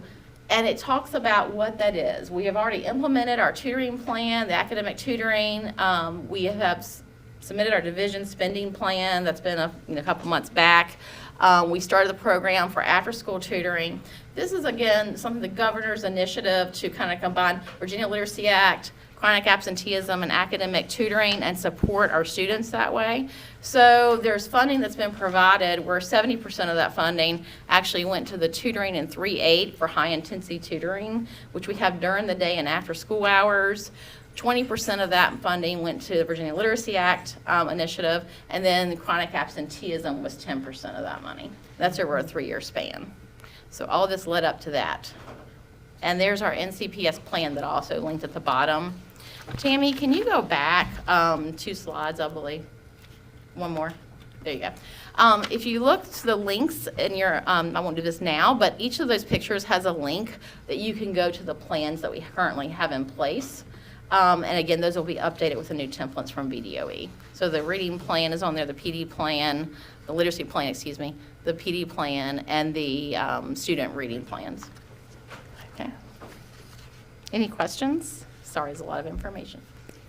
And I would just say, just so you guys understand, this is being rolled out through the Virginia Department of Education, and it is a lot. It's through legislation, so there is the Virginia Literacy Act, which is all this associated. So we also anticipate maybe future legislation accompanied and piggybacking, like the requirements, certain staffing. I do just point out that I appreciate the efforts of Ms. Douglas and her team to be very proactive about building a comprehensive literacy plan, really ahead of the game, because I cannot imagine what some of these other divisions are going through right now, because I can anticipate some of these expectations that aren't always, I cannot in good conscience say they're a collaborative effort with superintendents and division leaders. It is kind of being pushed out to us, and we find out some things right along. Sometimes reading specialists find out some things prior to us, and that's a concern that we have expressed and will continue to express. But I just appreciate all the work that has been done leading up to this, and that we continue to do, and be so thorough and so reflective about it, and looking back at our plans and being willing to kind of take on an audit and a self-audit to see where are we, and that's having the confidence to know, like, this is where we're putting our chips in. It's a priority for us, because if you can't read, you can't do a whole lot of other things. And we know that research suggests there's a direct correlation to the on-time graduation and being able to really be successful. So this is something that will continue to keep going, but it is strongly tied to a lot of the politics of things that are also going on, and how it kind of ebbs and flows with some of the expectations. And I just do say that they're not always aligned with the school year. So some of these things come out, as Kim said, hey, we don't have these teacher modules. They may come out at late August or September. A bulk of school systems are already in school. So that means our teachers are kind of already working their full-time jobs. And so there's a lot to look forward to, and there's a lot to plan for as well. But I just appreciate the effort and the work that a lot of people are doing and putting into this. This is outstanding work. Thank you. Thank Can you just remind me, how many reading specialists do we have total? We only have 2, Gosh, I'm trying to think of how many each school. So I think we Reading have, specialist. there's one reading specialist at the middle school, of course, I just mentioned. Then I believe we have, I think there's 5 total between both elementary schools. Okay. Thinking in my head really quick. Is it 2 at each elementary, Yeah. or is there one that swings back? There's 2 at Rockfish, so, and then there's 3 at Tie River. Sorry, I'm thinking in my head who they are. And then the So, one at the middle yes, and the coach, of course. Okay. Thank you for Very good. that. Okay, thank you. Thank Good you. information, thank you. That's a lot. It is a lot. Okay. Next, we have outpatient therapy model for NCPS from Mrs. Rachel Rodinger. Good evening. So I wanted to keep you all updated and share some new information about how we are continuing as a team to collaborate and really support our students with their mental health needs. What we've had, as you all know, for the past few years is we've had therapeutic day treatment services in our schools. And that has been provided to us with a contract and a collaborative effort with the Madeline Center. What the therapeutic day treatment process entails really is an intake process where you are reliant upon the parent to respond to a phone call or someone reaching out from the Madeline Center, scheduling an appointment with their team. And then the student has to have Medicaid in order to receive therapeutic day treatment services. So when there's Medicaid, they also need to receive get that approval processed. So what we've experienced over the years really is that it's becoming increasingly strict and difficult to get our therapeutic day treatment services. So it's taking longer. What we've experienced here in Nelson County is it's taking longer for students to get that approval. Right now, it's 14 business days or longer to get approval for therapeutic day treatment services. And when it is approved, it's not being approved to the same amount of services it once was. So they would do, after the intake, a calculation of what the student's needs were and then assign the amount of services or supports they could receive according to those needs. So in a conversation with Amanda Moore, who is our contact at Madeline Center, she just explained she's seeing students who are receiving far less than a student of a similar profile would have received a year or 2 ago. This really is coming down the pike as a result of both the Virginia Department of Medical Assistant Services and Medicaid Managed Care. They are advocating more for an outpatient therapy model. They believe that it yields to better mental health results and better mental health supports for students. So what is happening is TDT is becoming fewer and farther between approved. Additionally, it's becoming harder and more difficult to secure therapeutic day treatment workers. In fact, we currently have one right now at Rockfish. They have not been able, we've always been short one at the middle school this year, and it's been a little challenging at the high school and at Tie River. All right, so there is a model of moving outpatient therapy into schools, and it is a new concept, and it does look drastically different than therapeutic day treatment services. With the outpatient therapy model, there is they call them outpatient therapists, and they're a licensed professional counselor or licensed mental health professional. And what they do is they provide 45 minutes on a weekly or biweekly basis, and they can be flexible with schools dependent upon schedules and not wanting to pull students out of class that they don't want to take away from instruction as best they possibly can. Unlike Medicaid, they can start the day after an intake meeting. So it still does have, the parents still would be required to respond to that phone call and schedule that intake meeting. But whereas with therapeutic day treatment, you're waiting on that approval that can take 14 days or longer. After that intake meeting, they can start the next day. They also serve students who have Medicaid or private insurance. So Nelson County would not be involved in this. The Madeline Center would be involved in working with parents and communicating with them, hey, if you have private insurance, we could bill your insurance company. That would be on between them, no money exchanged, nothing in the school setting whatsoever. So it's an added bonus, because even, in my years of experience, there were times where I would know someone would really need help, and unfortunately, they didn't have Medicaid, so we couldn't refer them to therapeutic day treatment services. Also, this is of no cost to our division, just like therapeutic day treatment services are of no cost to our division. And the great thing is, it really aligns with our existing contract or memorandum of understanding with the Madeline Center, so we could really slide into this model pretty easily. And they say it is, they're finding that they can find outpatient therapists much quicker than they can therapeutic day treatment therapists. So what we'd like to do, since it's of no cost, and since, we already have this agreement, there's no change, is to try it out and see if it works through the remainder of this year, especially beginning at the middle school and high school, because we have been down a therapeutic day treatment provider there throughout the year. So we wanted to share this information with you all. Any questions about this model? Yeah, I think we had an opportunity to sit with Mr. Walker, Mr. Baleko, Ms. Vest, and the counselors to really kind of go through and discuss this model and just aligning it with the needs of both of the schools, but also the overall division goals of supporting the student wellness. And we just see a growing need to be able to do this. As she mentioned, that they have a higher likelihood of being able to staff the outpatient counselor due to the pay of it. So there's more likelihood to be able to get the qualified individual at the pay that they provide. So why is that a concern to us? The sustainability of it and the consistency of being able to work with our kids. That's something that we find is going to be a greater support system for our kids.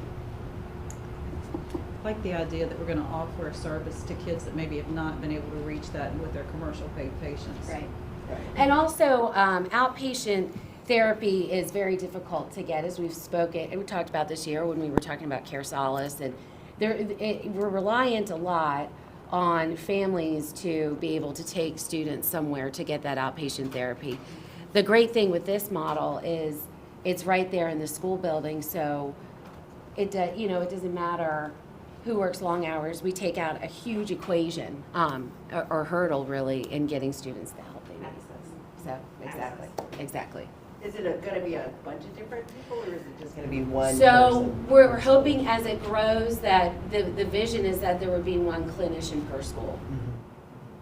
But to answer your question, currently we would have one dedicated. One dedicated Yes. person to start with, and so that Yeah, again, I that just was consistency wondering piece. if you, maybe the students have a choice at who they spoke with, because you might not get along with somebody. And, just talking about access. So I don't know. I just was curious. Sometimes that makes a big difference.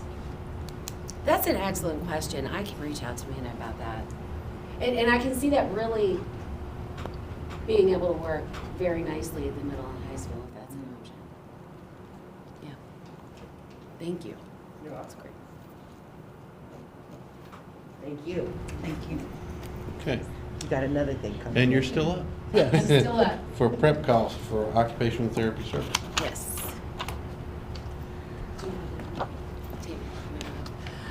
So I received communication from the executive director for prep in December, essentially sharing with us that we had purchased for this school year 2 days a week of occupational therapy services.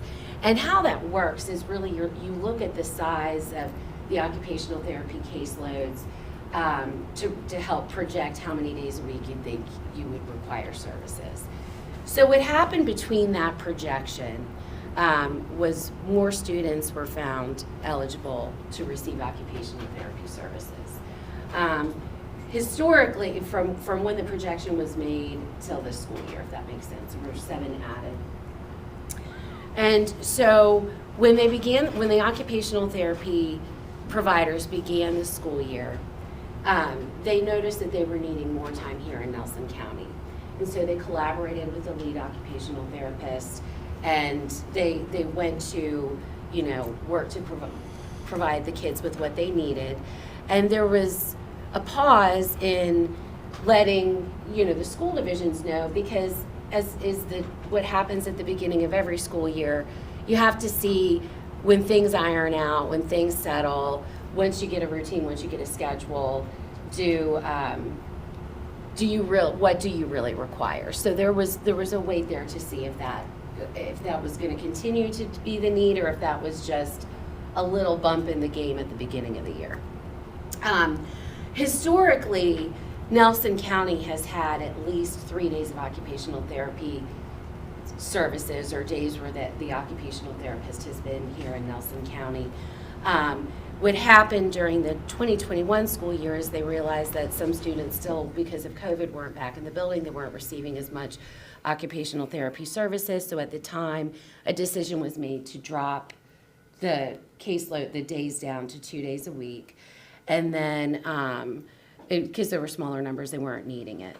So the 2022-2023 school year, so last school year, was the only year in recent history where there have been 2 days of occupational therapy services. And there's been a growth. When we learned about the price, I did go back to prep and ask for schedules, asked for how many days, how is this, why, wanting to make sure that it wasn't, an error on anyone's behalf, and really wanting to make sure, I want our students served the way they need to be served, but I wanted to make sure it was equitable what they were sharing. And I did get a very full schedule, and I know that there are currently also 3 additional students being evaluated for occupational therapy services. So I think we're seeing a rise back to where we were with occupational therapy. So we have paid for 2 days for this school year, and we're actually using 3 days. So they have asked, and there was another division, as you can see in the letter, another division who actually asked for an additional day that they're ending up not needing, that they paid for. So what PrEP is asking is that, we would reimburse that school division, Fluvanna County, for the day that they paid for that they're not using. And since it is in the middle of a school year and we've already allocated our funds, we could use Medicaid in order to pay that reimbursement. And moving forward, most importantly, I did also ask, is this common? Asked around to several directors. This is not common. This doesn't typically happen with PrEP. I've known directors several around the area who have been directors for over 10 years and haven't experienced this. So that's the good news. But moving forward, really, we have not been tracking our referrals for occupational therapy and physical therapy. So we're putting in a structure in place so that we can see what's coming, so we know who's being referred, and then also what's the outcome of that. We do an excellent job with that with all other evaluations. But it's a little different, the process of making the referral and how they're found eligible with this. But it's an easy fix and one that we can do so that we're not surprised in the future, and so that we can make accurate projections. That's what I have. Questions? I don't have anything. Okay. Thank you. Thank you. Thank you. Okay, the next item is proclamation for February is Love the Bus Month, and Mr. Ashley's not here, so He's not here, so I will go ahead and read this. As I had mentioned earlier this evening, that February is Love the Bus Month, and so there'll be various activities that will be done to celebrate this. But we do have a proclamation that Mr. Ashley wanted me to be able to present.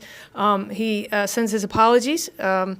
We are running a little low on drivers right now. You have that? Would you like to present it? No, you go ahead. Okay, you sure? He wants to? I can turn the mic to you. Anyway, so he is currently driving a bus. He's running 3 runs. We have remediation taking place. We have the activity bus, so he's running an elementary, middle, and high school run. So he does send his apologies. With that being said, anybody listening right now, if you would like to become a driver, you may do so. And if you don't have your CDL license, we'll be able to assist you in getting your CDL license.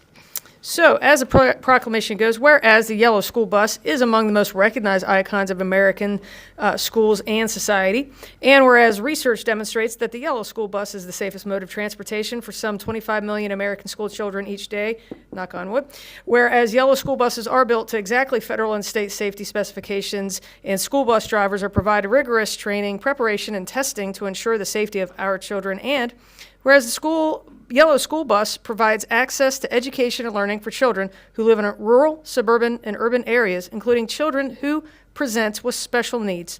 And whereas the yellow school bus contributes to improving our environment by reducing the number of vehicles that must be on the road to get our children to school each day. And whereas the women and men who manage to operate local school transportation systems are dedicated to the safety of all children and to ensuring efficacy and efficiency and accountability in the delivery of school transportation services, now therefore be it resolved that Nelson County Public Schools and the Nelson County School Board recognize the vital role that the yellow school bus plays in our education enterprise and in the life of our district, and be it further resolved that Nelson County Public Schools and the Nelson County School Board declare the month of February 2024 to be the Love the Bus month in the Nelson County School Division, and we call upon our students, our families, our faculty, and our staff, our community to recognize the work of our school transportation team and all they contribute to the well-being of our students. This is recognized on this day, the 8th day of February 2024. Thank you very much.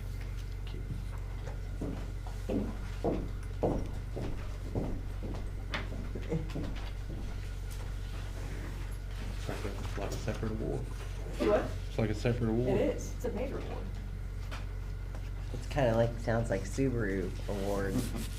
I watch too much TV. Okay. So now we're down to item I on the agenda, information for the 2024-2025 budget. Dr. Hester and Mrs. Irvin. I would not ever want to take that from you.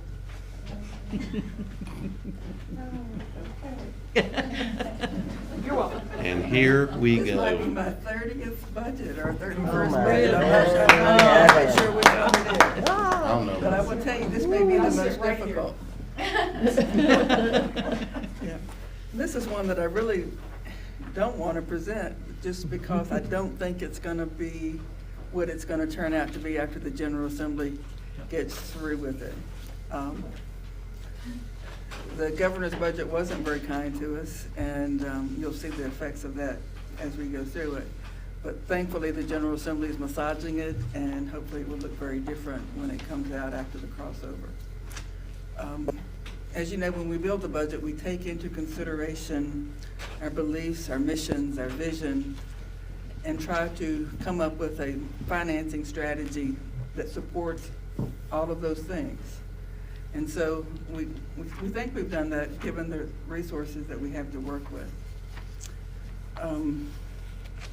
First and foremost, we know before children can learn, they have to feel safe in their environment. And so safety and maintaining an environment that's conducive to learning is utmost importance to us.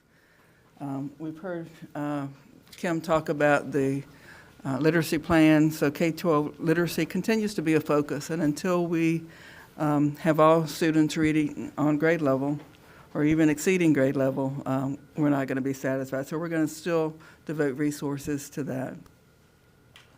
Best practices for excellence in teaching and innovation. We don't want to sit on our laurels. We want to use research-based strategies. We want to look at what's working in the classroom and replicate that throughout the division. Social and emotional learning support, we've working with our TDT workers and having the extra tool of having the outpatient support, the additional guidance counseling that we've been able to keep through ESSER funds and building into our budget. They're all important needs that we're meeting kids so that they can learn.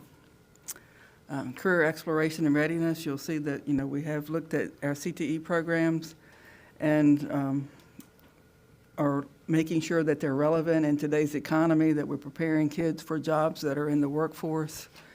And we think we're putting our monies where they're best used.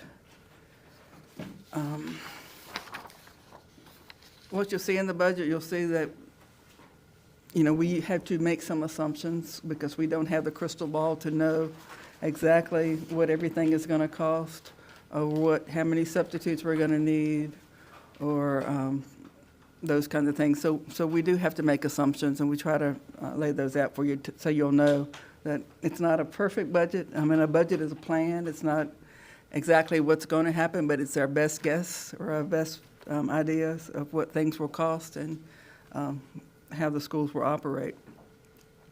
You'll see our proposed expenditures, our revenues, our enrollments, our employee demographics, some comparisons among other divisions, and a look at our maintenance and transportation situations.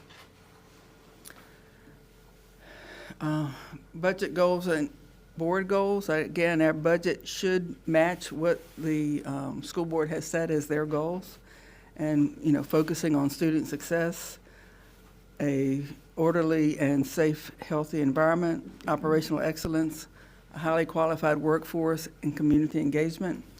Those dollars are being targeted in those areas to make sure they come to fruition. Going to those assumptions we were talking about a minute ago, this budget assumes that the governor's budget is what will be the final product.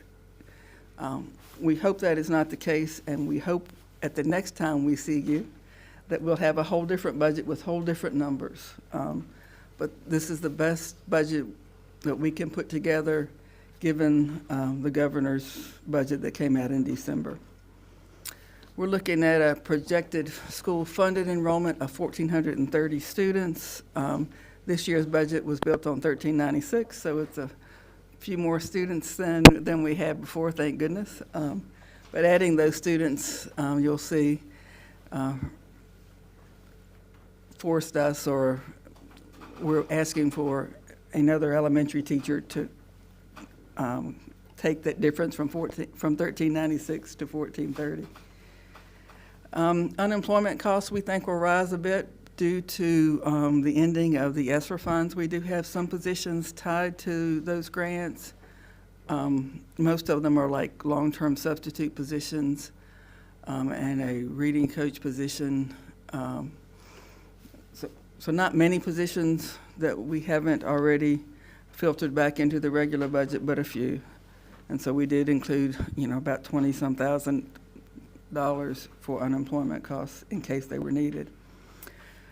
We won't get our health insurance renewal until late February. We have a placeholder of 10% in the budget. That's 10% on the employer side. That would also mean a 10% on the employee side. So in years past, we've been fortunate enough to have increases less than 10%, and we've been able to absorb the employee portion within that number. But in case it doesn't, it would be an equal sharing for the two. We're thinking that our property and automobile insurance premiums will remain constant. Our claims experience has not been bad, thank goodness, knock on wood. And we haven't bought many new vehicles, so we're thinking that the premiums will be fairly constant. We aren't building a contingency plan, though, for any major equipment failures. So hopefully with the renovation of the high school, that a lot of our large equipment items will be taken care of there. That's part of the infrastructure, but we don't have anything outside of that. Would like to just make note that the air conditioning units on top of the Rockfish School are aging. And so that's the one that I'm holding my breath on to make sure that we can make it through without having to replace those in this budget cycle. The challenges that we face and everyone else faces, I guess, is inflation or the increased cost of doing business. Our costs have gone up. We've seen inflation. This past 12 months was at 3.4% overall from the December of 22 to December of 23. Difficulty of finding workers. We have classified and professional staff positions that we've been unable to fill. We have a number of positions filled with long-term substitutes, hoping that with the new hiring cycle that we'll be able to hire folks for next year. Our enrollment decline that we've seen for the last 10 years or so is reaching the middle school and high school. So those declining numbers are hard to accommodate because those kids aren't in one teacher's classroom. They're in 8 teachers' classrooms, if they have 8 classes. So it's just much more difficult to be able to do a reduction in staffing when that's the case. And probably the most detrimental factor hitting us in this budget cycle is our increase in our local composite index from 0.5888 to 0.6645. We're looking at $1.2 million less state aid in the coming year than we received this year. And of course, the learning loss caused by the pandemic, that will be impacting us for years to come as those little ones that missed out on that very important foundational knowledge go through our school system. If you'd like to jump in anytime, feel free. Just doing Okay. Oh, I great. do, you heard Jim Henderson present from Mosley about the renovation projects, and as she kind of indicated, is that does take care of some of the CIP things that we've had and been anticipating. So much of the decisions that we're trying to make are aligned with what we've been setting up to address over the course of time. But as we know, that does take some money. It won't alleviate all of our potential projects and especially any unforeseen. We know Rockfish HVAC units are something that we are concerned about. We know we've had some requests to look into what would the cost of air conditioning be at the elementary schools at Ty River and Rockfish. So those are things that we take into consideration and we are trying to factor in. But I think it does go without saying is when you look at the assumptions and the challenges, we don't have a crystal ball. And all indicators is that the governor's budget, which we built this off of, is not going to be the budget that we go with, but we don't know what that will look like. And any kind of adjustments from the House and the Senate, although we think we'll have education-friendly items, that doesn't always mean it'll trickle to us specifically or to our needs. And so I think that that's also important to indicate. And definitely, as she mentioned, the learning loss effect, particularly with, we're seeing it, if you take a look at the skill building at our middle school, we sit at our middle school, those kids lost out on really critical skill building times, whether it's math or reading and language based, but also our little ones, where you wouldn't normally think, well, they wouldn't have been in school. They lost out on that exposure, social, emotional, and some access to some things. And so I just echo what Ms. Irvin said, is this is not a 1 to 2 year thing. This is years and years and years down the road that we will be needing to address. And in a world where schools are now absorbing more and more responsibilities that used to be upon others, it takes more and more resources and staff members to be able to do that. So when we have to answer the question, it just keeps going up because our responsibilities keep going up. The things that we're being asked to do, legislation that is currently out there right now and what it's putting in there, that what schools will have to communicate with parents, what schools will have to do, we're being asked to do more. It takes more people to do this if then you also expect the performance level to stay where it needs to be and to rise. So I just say that, please understand these are years. This is not a 1 to 2 year fix for some of these things. In terms of compensation and salary for staff, what is included is what was included in the governor's budget, that 1% bonus for all employees to be included, to be paid in December of 2024. And I guess I misspoke because the governor's budget is a 1% bonus, but it's for SOQ positions. So this would be a 1% bonus for all of our staff, including bus drivers, cafeteria workers, and the like. We also put in funds to allow the salary scales to work as they're intended. So our salary scales are seniority based, so that if a person was here this year and they come back next year, they would get a step on the scale, which amounts to about 0.5%. But failure to do that means we would have to add a 0 step at the beginning, and we would just be adding step to step to step to the scale. So the funds were included for that. Again, I spoke to the 10% for health insurance, Utilities, last year, to balance the budget, we cut our utilities budget, and lo and behold, this has been a little colder winter than it was the previous winter, so our electric bills and propane costs have gone up, so funds are included in the budget to accommodate that. For staffing, we talked about the elementary teaching position for the change in enrollment from the 1396 to the 1430. The behavior specialist, we've talked about meeting after meeting after meeting, and most of our staff that has been had the pleasure of working with the behavior specialist sings that person's praises. Though we may not have her, we do realize how important that position is, and we would like to advertise for a staff member there. Our ELL population has grown from 47 to 62, I believe. For the current year, the staffing ratio is 50-1, so we're had to hire a reading special ELL teacher. We've done that this year out of ESSER funds, but we need to continue that next year. We're offsetting that by reducing one foreign language teacher at the high school. The position that we have at the high school now does not dictate a full-time position based on student interest and kids that are signed up for classes.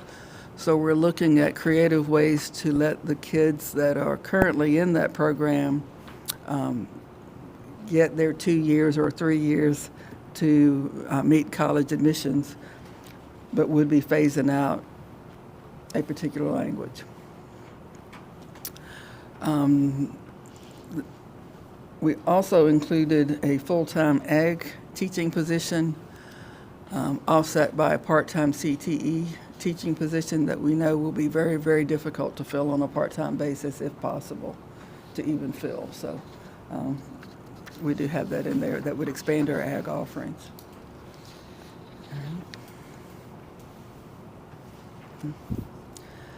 The overall budget is $32,840,795.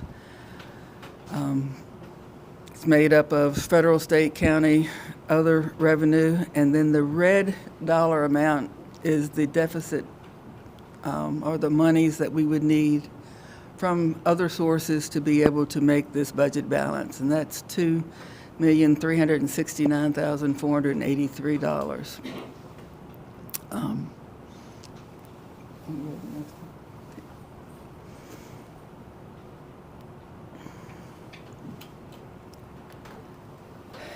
Our expenditures by major category, you'll see that the bulk of our dollars are spent in instruction, as they should be, since we're a public school system.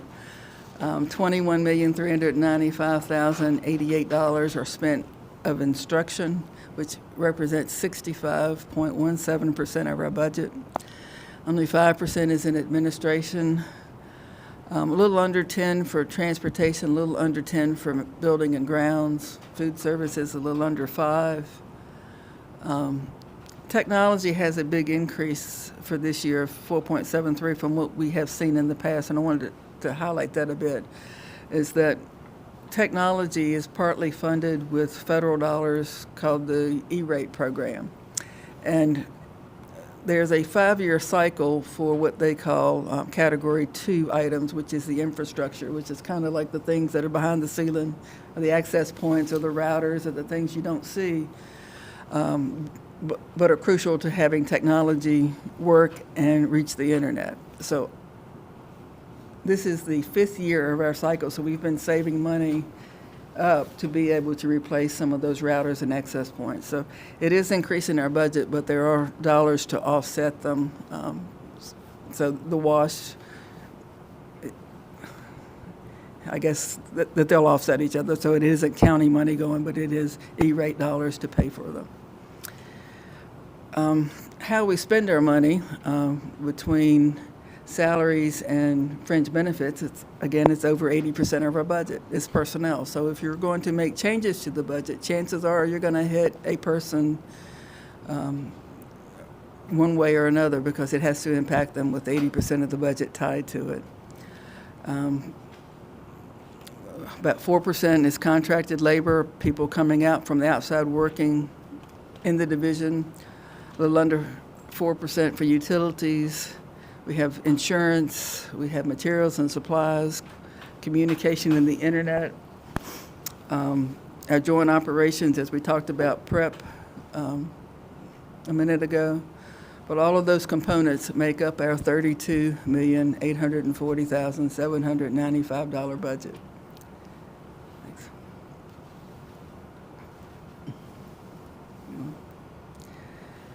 In terms of what I have labeled as discretionary or fixed costs, fixed are basically those things that we have very little control over.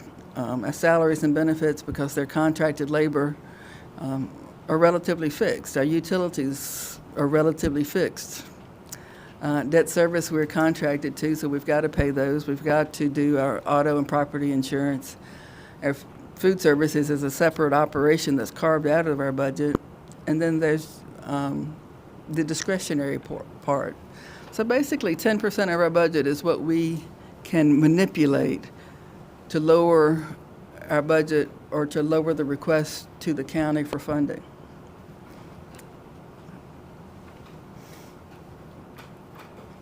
So this is our budget in a nutshell. So we have two problems. One is we have decreased revenue. So our decrease in state revenue of $1,214,869, offset by an increase in other funding. Our total decrease in revenue was $917,136. Our increase in expenses, we had the salary enhancements for the 1% and the step on the salary scale. That equaled $382,065. Fringe benefits that went up as a result of the salary and the health insurance, $326,806.99. The net cost of our new positions, $266,109. Technology, $276,563.67. Heating and utilities, $163,061.67. Joint operations, which was our payment to prep, $45,824.99. The governor's budget mandates a transfer from the general fund to the textbooks fund, and that was $44,198. Materials and supplies of $13,053.94. Debt service and then purchase services went down by $65,000, and that was primarily the water line repair that we made to Ty River last year, so we took that out.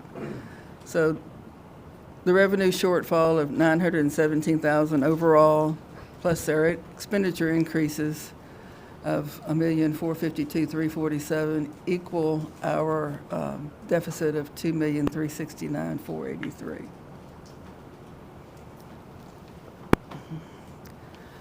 And again, I mentioned earlier that the biggest problem that we have to overcome is our local composite index. And so here are some composite indexes of some of our neighbors. You'll see that Albemarle also is faced with an increase, and Charlottesville also is faced with an increase. But ours is the largest in this particular grouping, and one of the largest in the state when you look at the charts. It's amazing to see our neighbors, Amherst and Buckingham, that are very similar in terms of citizenry, to see their composite indexes, I think, of 0.3379 and 0.3015. You know, we're twice what they are. So. And I would just obviously, you all know this, that it is a very complicated formula that makes up the LCI. There have been several webinars and discussions as of recently about transitioning away from using the LCI composite, and even discussions of using the SOQ staffing formulas, which is encouraging. You know, you take information that comes from the JLARC study, which seems to be driving some current legislation proposals, but also considerations about shifting from the current formula to a student-based. That won't be this year. That's going to be a multi-year transition, but the anticipation is that could then result in bringing the state funding up more to a national average and being able to offset a lot of these costs that we shoulder and that the county shoulder.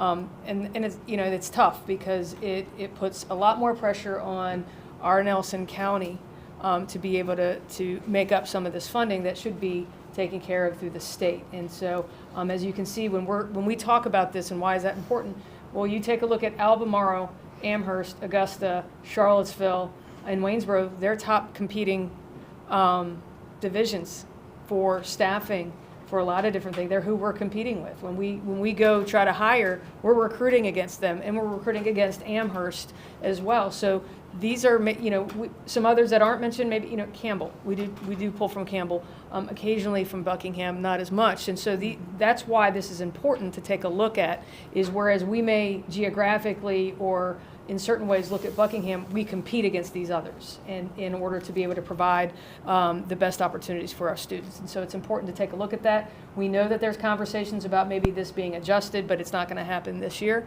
But I appreciate the openness to the conversation and the understanding of how it impacts places like us, where we're rural, we're small. That impact is different than on a more urban setting, although Charlottesville would probably disagree, but bigger areas. And so that's important to note.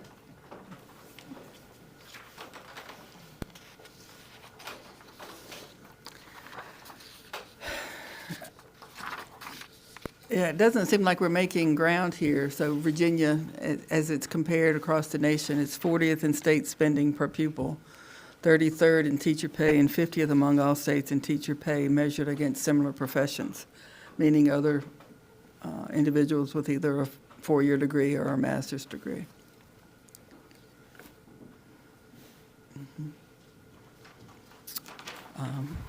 This fact is disheartening. After 5 years on the job, 40% of our teachers are no longer teaching in Virginia schools. I don't think Nelson County's experience is quite that, but it is across the state. That's what they're seeing. It's also important to note that, if you can go back one more, that teachers in Virginia earn 32.7% less in weekly wages than other non-teacher college-educated workers. So again, not only there's a shortage of teachers, we're not doing enough to increase the wages to be able to make it incentivize going into the profession other than the intrinsic reward of being a teacher. And I think the other thing that's worth mentioning is our teachers carry licenses and endorsements that require upkeep and renewal. Now, it has been extended to every 10 years, but that's more points, so you have to do more. It costs money to do that. It costs money, one, to get your bachelor's and to get, in many instances, master's, and if you want to get different endorsements, it costs money to do that. So when we take a look at and I think it's important to note, the other college-educated workers in many other businesses, the cost of keeping that job is not anywhere near as great as it is to the privilege of keeping your teaching job is going to cost you something, time, but also it's going to cost money. So I think that's important to note that that's how many of our teachers spend their summers. They're taking classes, or they're doing things to have the maintenance of their endorsements and their licenses.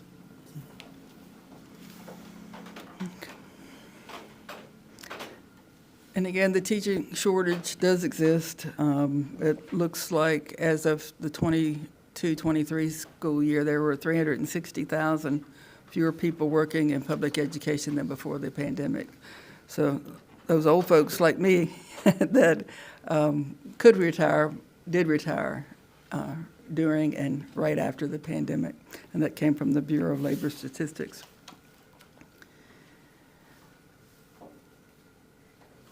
This report came out of the University of Pennsylvania in terms of, they tried to identify why teachers are leaving the profession. People could vote for more than one reason, so this doesn't equal 100. But 15% left for retirement. 17%, it was a school staffing action, either a reduction in force or a termination, I would assume. 34% left to pursue another job. 34% left for family or personal reasons, but a whopping 48% left for job dissatisfaction. And so we're trying to identify those factors that motivate employees and lead to job satisfaction so that we can retain, our highly qualified staff. We know that it's an investment to go out and to recruit and hire, and we would rather keep the folks here so that that function isn't required and we can devote dollars into our classrooms.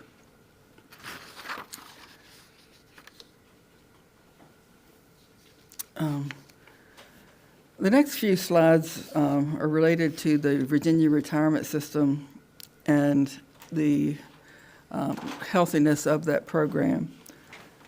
The Chief Investment Officer magazine had this article, and they're describing pension funds with funding ratios of less than 90% as fragile. And so that, I want you to remember that 90%. So, Tim, go to the next one.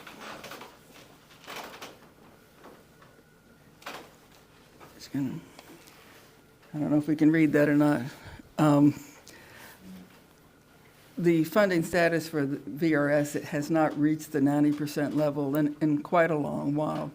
And so the General Assembly has, for the last couple of bienniums, put money into the retirement system to try to shore up the accounts so that we can reach that 90% unfunded liability level.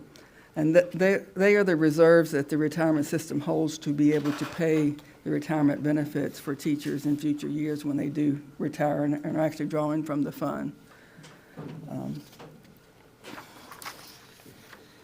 VRS rates for the new biennium. The General Assembly decided last year, I guess, to break out the way that school divisions pay for the retirement program for their employees.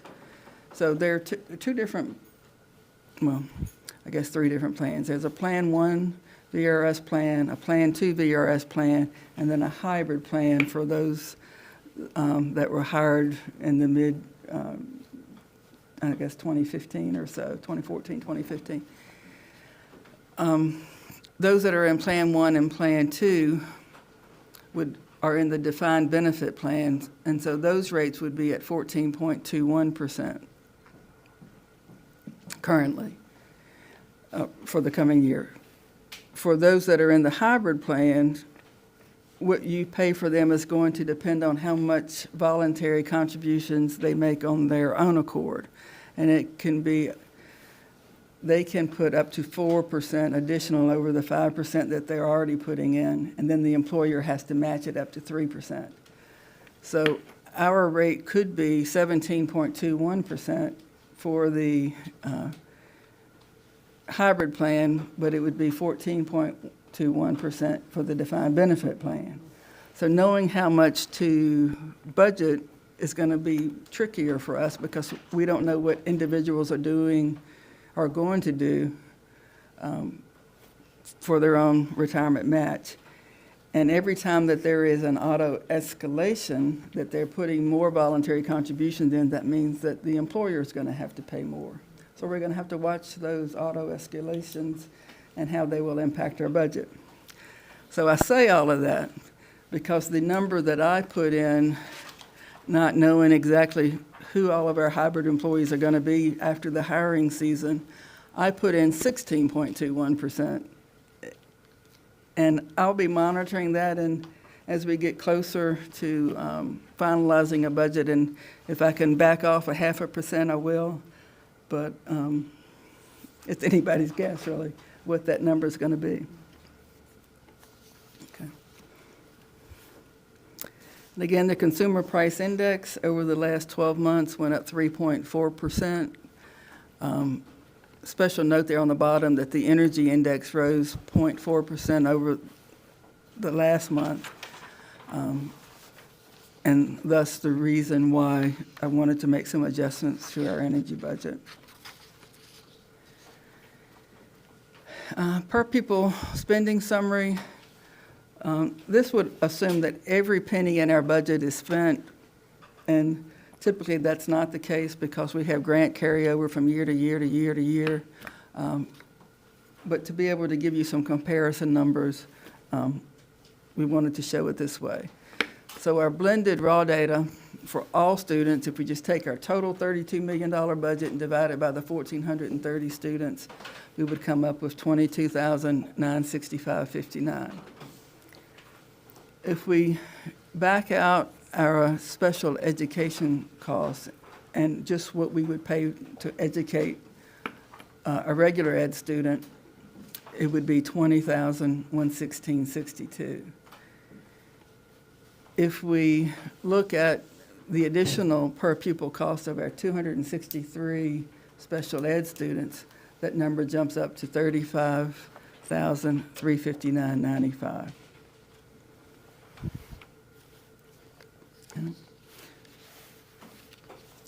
And so those factors that drive up per pupil costs, and these are all decisions that we make together in terms of what do we want education in Nelson County to look like. So small class sizes, we believe that smaller class sizes, that research will show that those students will have greater achievement levels if they are educated in small class sizes, having individualized attention. We believe that we need to offer competitive salaries because we can't hire enough employees that live strictly in Nelson County, that we have to recruit and people drive in to be able to work in our division to educate our students. So our salaries have to be competitive with our neighboring divisions. The geography and topography of our locale, we're 479 square miles, and if we have to pick up 100 students, we still have to travel the same roads as if we had to pick up 1,000 students. So, and it's not all level. We can't coast, we've got to go up and down those hills. So, again, the topography does play a role in our transportation budgets. Our at-risk student populations, we just saw that it's more costly to educate certain populations, such as special education or ELL students, because they need additional supports and additional efforts to have them have the same ability or same free and appropriate education as everyone else. School improvement and facility enhancements, I'm glad that you mentioned the ways that we could save money in terms of energy efficiencies, because older buildings cost more. There's more drafts. The lumens and lights are not LED and cost efficient. The water flow, all of those things that they can do now to make buildings less costly to operate. Energy costs are rising, so we've seen that. So those drive up our per pupil cost too, because we have to have the lights on, and if we have fewer kids in a room than other divisions, our cost per pupil is higher. The size and age of our schools in the division, again, parts of them in the 50s, and our newest building being 21 years old now. The size and age of our transportation fleet, it's been a number of years since we have had buses purchased out of our CIP, and our fleet is aging. So either we're going to be spending a lot more money repairing them, or we're going to have to replace them shortly. Extracurricular offerings. We want to offer whatever offerings we can offer to allow our students to feel success and to take them to the next level, whatever that may be. So we do offer a lot of sports, and I know that there's some still on the drawing boards of interests that we want to meet, and they cost money. The number of academic pathways and course offerings. We talked about our smaller numbers reaching the high school, and to continue to offer the many things that we offer with fewer kids in programs, our cost per pupil are going to rise, and that's just the nature of the beast. And then this one's kind of interesting, is that if we go out and search for grants, like our school security grants, and we get money, and we put those items in the budget and we spend it, our cost per pupil is going to go up because we're buying things, even though it's not local funds, it is adding to our budget, and we're paying for it out of the budget, so our cost per pupil is affected. And I think, if you can go back to that slide, Ms. Ponton, and I think it's important to understand this because, again, if you try to compare different localities and the per pupil costs, you would have to take into effect, well, Nelson County is what, 470 square miles. Albemarle might be 720, but they have a considerably greater student enrollment. So you have to really break it down by the localities, and again, it goes back to, and those are the divisions we're competing with in order to find the highest quality staff, to be able to recruit them and retain them and maintain them here. All those things, we've all sat here and discussed what's important to us. And we've, obviously student achievement is, well, how do you do that? Research-based, smaller class sizes. We know that at-risk student populations and SPED populations, just off the cuff, if you take a look at the difference between Gen Ed and SPED, it was about $15,240 for the services that are required for us to be able to provide them the best opportunity to be successful. So we already know that that's taking place. So you would also have to know what percentage of our SPED population is there versus someone else's, or the poverty rate versus someone else's. So on the surface, when you try to compare per pupil expenditures, it's not that simple. It's not as clear cut as this cost versus that cost. It's what goes into it and what is it, what are our goals, but what are just the basic requirements to conduct business. You can't always just look at the numbers and think everything's equal. They should all be the same.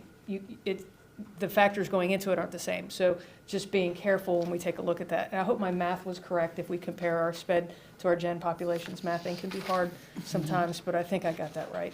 When we talk about at-risk, impoverished students, you see these big pushes for pre-K, getting students in early.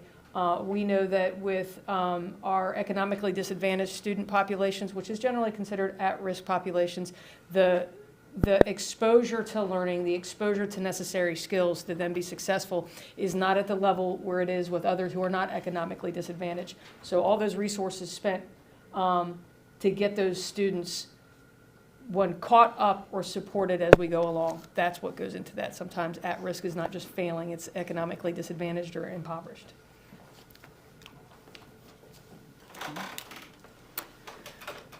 Looking at our enrollment over time, you'll see in 2017 we had 1838 enrolled in the division, and 1829 was our funded membership. You look fast forward to FY 2024, it's down to 1447 and 1427. A change in one student would equate to $4,201 in state revenue in the governor's budget and an $8,324 change in the required local match under the governor's budget.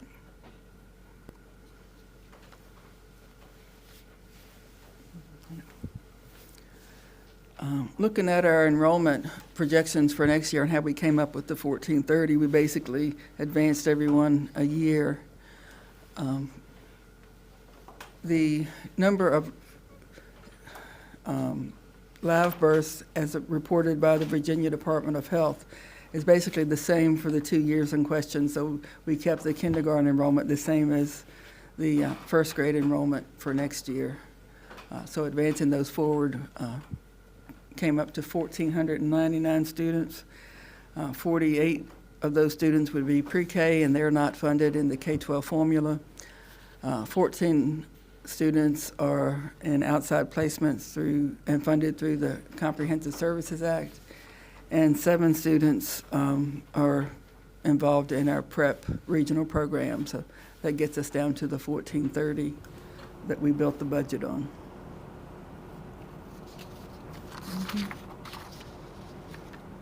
The December 1 child count,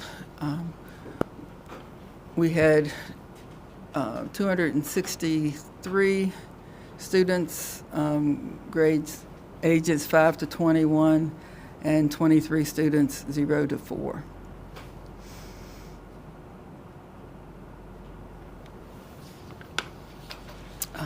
English language learner students, we had 47 in fiscal year 23. Current year is at 62, thus necessitating the need to add the second ELL teacher.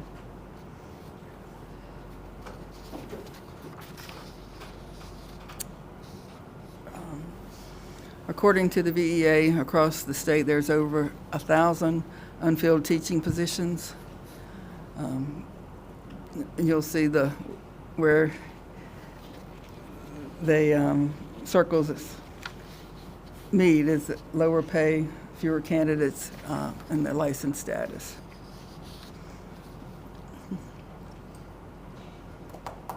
And again, according to the Economic Policy Institute, that a teacher earns 32.7% less than other non-college educated workers. So the next slide talks about the governor's budget and what his actions would do to affect teacher pay. And according to the VEA, it says when adjusted for inflation, Youngkin's 1% state bonus for teachers over the next school year and 2% raise the following year of the biennium would leave Virginia further behind pre-pandemic average pay levels and the national average. So according to the governor's budget, we're not making progress in that regard at all. Mm-hmm.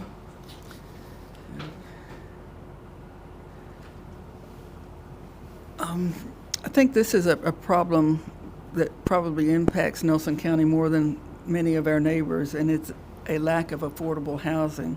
I mentioned earlier in the presentation that we don't have the capacity to hire all of our teachers from within the borders of Nelson County, that they have to commute for us to make our school system run. This is a report from the National Education Association. It says where affordable housing is in short supply, educators are in short supply. And making special note that it has worsened since the pandemic. And probably in Nelson County, it's worsened due to VRBOs and Airbnbs and the lack of affordable places for teachers to live.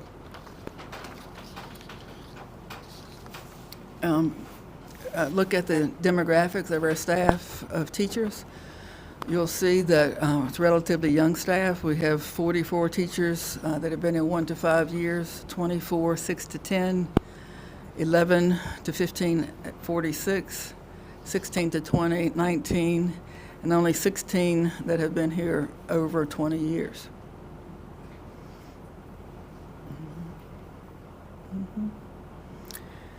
In terms of our salary comparisons on how we fared in terms of budget, I have to have the disclaimer that the VEA study does not include salary adjustments that happened in January.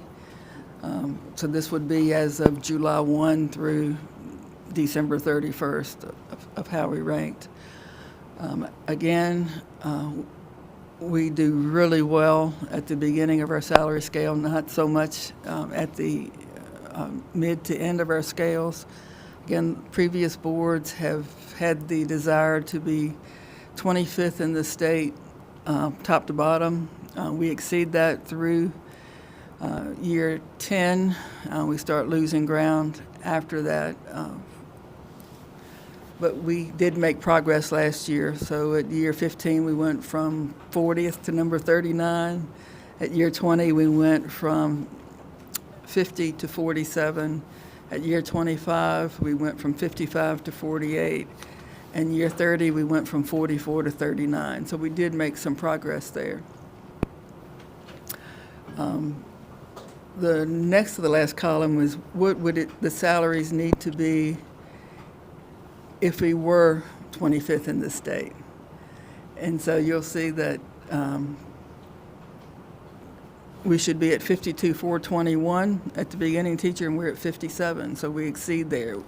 At 5, we're at 55 versus 58. At 10, 58 to 60, but when you get down to year 15, that's where we start falling off. So you'll see 62 to 61, 66 to 64, 72 to 69, and 77 to 75. The philosophy of having attractive beginning teacher salary scales is to attract new teachers to the profession to come to Nelson.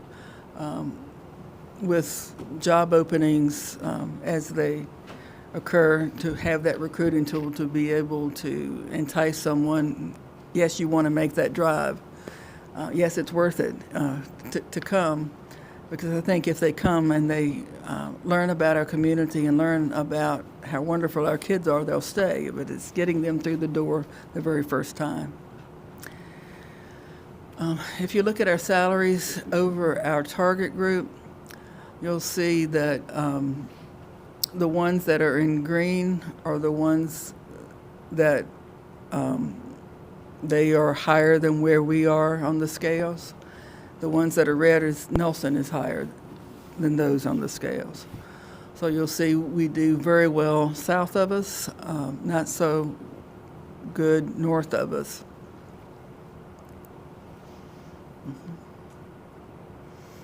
In terms of the educational attainment, we have 64 teachers that have only a bachelor's degree. We have 80 that have gone on to get a master's degree. We have 4 teachers under a technical professional license. We have 1 with an EDD, and we have 2 administrators with an EDD.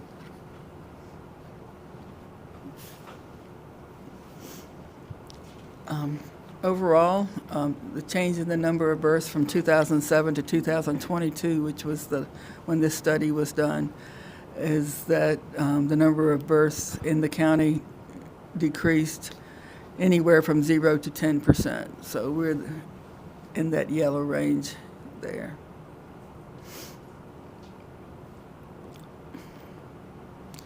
In terms of teaching positions, we have made changes along the way as our enrollment has declined.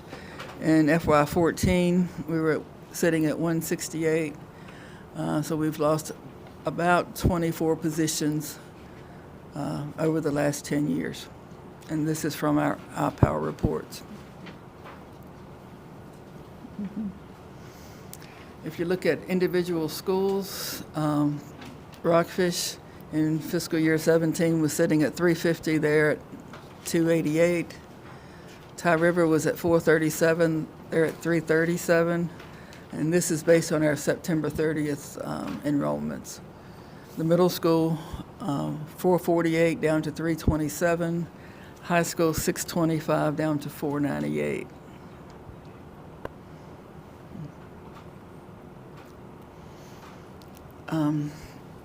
Student transportation needs.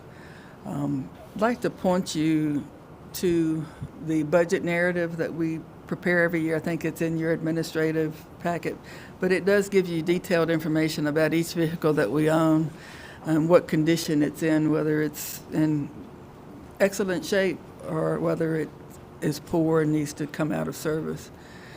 The DOE still recommends a 15-year replacement cycle for vehicles. We have 11 daily route buses, and no, it should be 7 daily route buses because we took 4 out. I should have changed that. 7 daily route buses that are over 15 years old. We have 3 daily route cars that are over 15 years old. And we have 35 vehicles, including cars, vans, and buses, that are model year 2009 or older. 3 of the daily use buses have over 200,000 miles. So the fleet does need to be addressed. Ideally, if we could purchase 4 buses a year, that would allow us to have a fleet of buses and spares that are on a revolving cycle to operate our transportation fleet. Our 2 electric buses are here. We're waiting for some feedback from our bus dealer to get those on the road and running, but finally they are here. The price of diesel, just for your reference, is $2.64 a gallon, and that was as of January 4th, our last bill that we've paid. Staff recruitment and retention continue to be an issue. Dr. Hester talked about our transportation director driving multiple routes today as he works through some bonuses of drivers and some vacancies that he has on staff.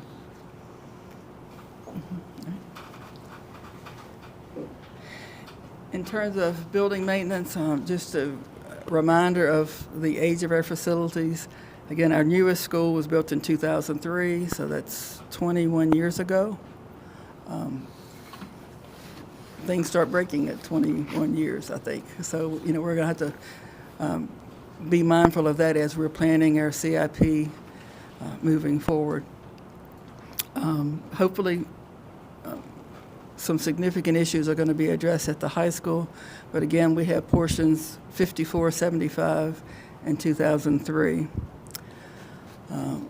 Rockfish was built in 1999. That has not had its HVAC equipment and controls upgraded, and that needs to be on the horizon. Tie River was constructed in 95, and thankfully we have replaced the air conditioning units there, and we have updated the controls, so that should be in pretty good shape. Price of propane as of January 27th was at $1.50.90, and thus the increase in our utilities budget. What you've been waiting for is a summary. So, like all districts, but especially small districts, we're struggling to fill positions. We currently have 5 teaching positions filled by long-term subs for the remainder of the year. The Great Resignation was real, and we are feeling the effects still. And again, since we are a service industry, 80% of our budget is tied to personnel costs. The budget includes funding to cover the full year cost of the 2% raise that was given last year, and the 1% bonus proposed by the governor, and funds sufficient for the seniority-based salary scales to operate as they were intended. The board is also anticipating the 10% increase in health insurance costs, and due to inflation, we're looking at the increased costs for operations in materials and supplies and electric. Any questions? What'd you leave for us to ask? Okay. I would just add, just remembering back to, was it December when we went through, hey, tell us what your goals are and tell us what we want, and just reminding, our teacher salaries was one of the first things mentioned, along with the mental health supports, behavioral specialists, things of that nature. Those questions were also asked with Superintendent Family Community Advisory. What would be your goals as a family or community member? What would some of your top goals would be? And again, teacher salaries. They understand the need for mental health supports. And, I think it was also interesting, we've mentioned it a couple times, there's opportunities for our students, both academically and extracurricular. I had the opportunity of being able to play in college, but that should not be the end goal of anybody participating in a high school sport or any activity. It's all the learning experiences that get encompassed in participating in those events, whether it's FFA, it's athletics, it's chess club, like all these things that we offer our students. Those are the things that our families want. We want to increase the people participating, because research also shows if you're participating in all these extracurricular things, you're broadening your mind, you're increasing your opportunities, and you're not getting in trouble. Those who participate in these activities after school, by and large, are not getting into the trouble that others are. And so there's a lot of benefit and growth opportunities that even our community is saying, hey, we'd like for you to support this. And so I think it's important for you to know we've asked that, and we want to be able to support our teacher salaries. We saw we're 11 years to 15 years, that's where we start to stumble a little bit. We're really competitive in the beginning, but we want to maintain those who are our master teachers. That's in that band of experience. And also, we want to be able to keep those teachers, but by also providing the supports for our students, whether they're academic supports or behavioral supports. And that's where we're starting to see those needs grow, and really digging into the dissatisfaction answer and what is that, and how do we remove those obstacles of dissatisfaction, and resolve some things and understand the value of what our staff, and I always emphasize whether they're custodians, cafeteria workers, bus drivers, office aides, instructional aides, or teachers, or anybody that works for us, those are educators. Our kids identify with them, they create relationships with them, and that's what helps them grow and be successful. So I think just kind of bringing all of this back to why is this the budget that we present? It's, you know, as I said it the last time, it's more of a budget of success. This is what it takes for us to address the needs that we have, and what can we do to be successful. And again, we hope that the next time we present the budget, that it will look very Look a little different. So. Yeah. Any questions? Well done, Shane. Excellent you. job. Thanks, Jim. Always. Thank you. Yep. I've got a couple questions. I'm wondering how we could get to where we can compare ourselves to neighboring districts. As far as I agree with you, the per pupil cost is not the end all be all, and there's different factors. I'm just wondering how we could get to where we can compare to some of those things. I know it's a lot, but I think that's a difficult answer, because a part of me wants to say, do we really want to spend less on our kids? right. They're our most valuable asset. They are No, I our get most that. valuable I'm not- commodity and are we spending or are we investing in it? And that's how I look at it. We're investing in our students. So you have that part of like, do we want to be proud that we're spending less money on our students? Don't forget the part about we keep trying to find creative and alternate money sources. So the Sure. more we go out and we get grants, that's getting funneled into this. Mm-hmm. So I feel like that's our effort in good faith to try to find and not put that cost back on our locality, on our county. We're trying to get, so you have that factor. By investing in the high school renovation, we'll be replacing some things that make it more efficient, so that's dropped some costs. As she said, when we have enrollment drops, it's not from, they don't come in packs of 20. So you can't just remove them from a class and then you take a teacher out. They come in spurts in all different grades. And so just as she said, because we have 20 kids leave the district, all those roads are still open. And there's always a student that lives somewhere near that we have to send a bus. So that's, again, we talked about the mileage, the geography, but also the topography. We still have to go up, elevations and down elevations. You can't change that and try to compare that to an area that doesn't have that. And I'm not disputing anything that you're saying. So it's not, So the more we pay our teachers to stay competitive to get them here, like our teacher pay, our personnel pay, which is 80%, drives some of that. And as she stated, 10% we perceive to be kind of disposable, but of that 80%, if we want to say, hey, we don't want to be competitive in our salaries.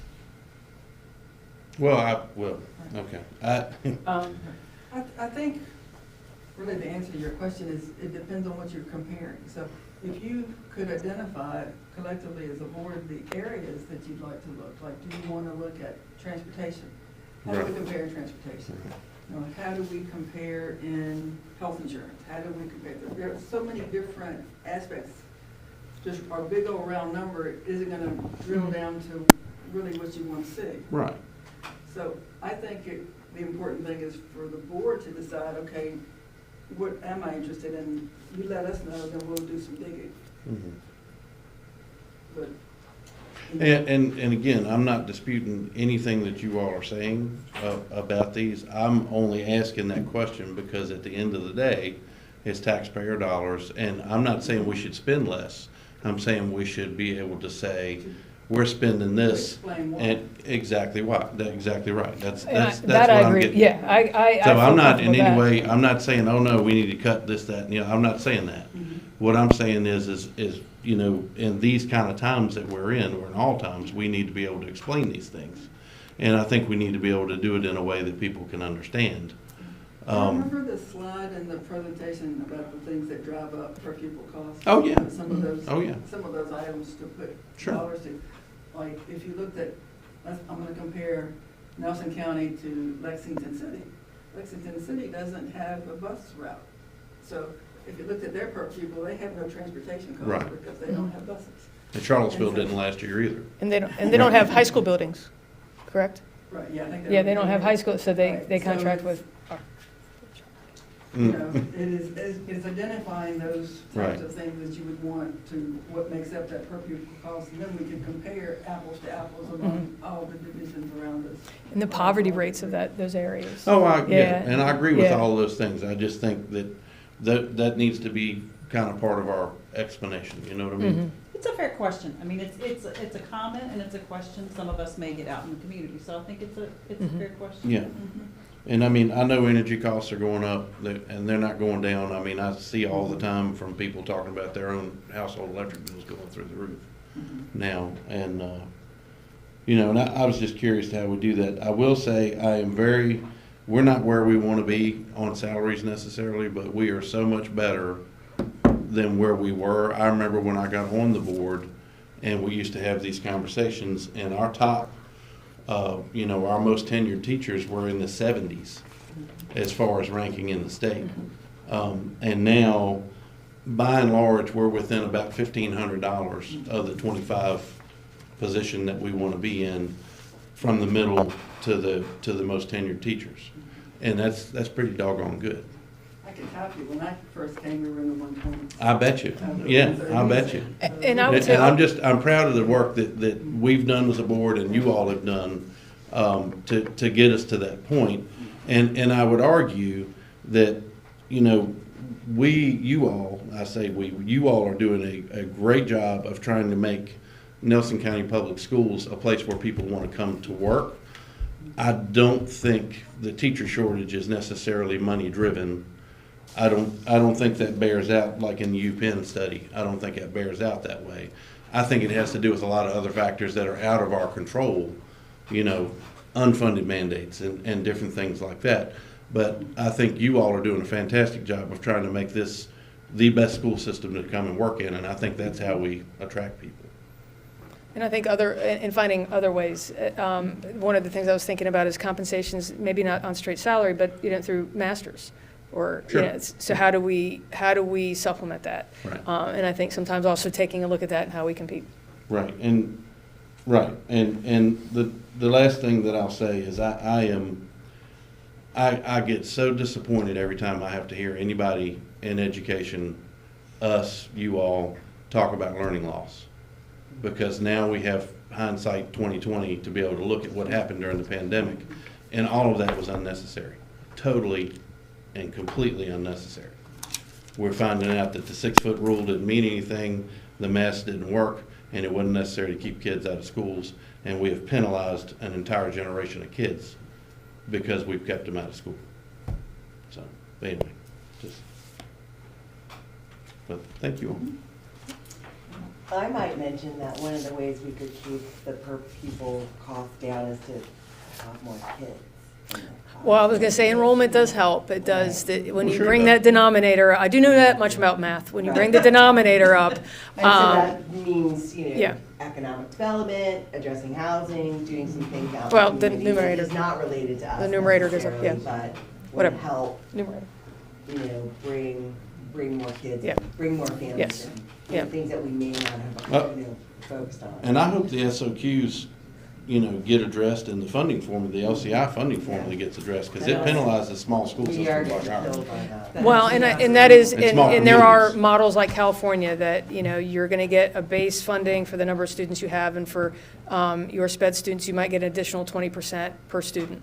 So, there are models out there, and like we said, that's great that we're taking a look at it. It's just not, it's not today. And I think it's always important is, these are the students that we have in front of us right now. This is where they are, and we know where we need to take them. And so and we just want to be able to have the resources and the capacity to be able to do that, and to put the best people in the place to take care of that. And that's what we're trying to do, to be as successful as possible in all areas, and to give them the most positive experience they can have. And it's more than just an academic number. It's the whole picture. And this is where we are now. And we know where we want to take. That's why we put a huge emphasis on looking at the 5 C's in a profile of a graduate. This is where we need to take our kids. They're our end product. So when they leave us, we know they're capable of being successful in college, if that's what they choose, career, if that's what they choose, military, if that's what they choose, but also more importantly in life. And I think that's what the last few years have taught us, is we need to be successful in life. So. Thank you. Thank you.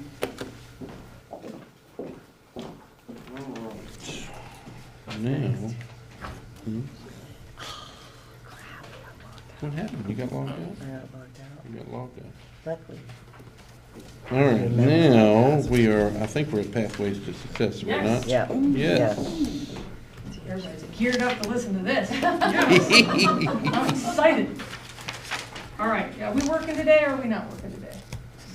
I don't think we're working.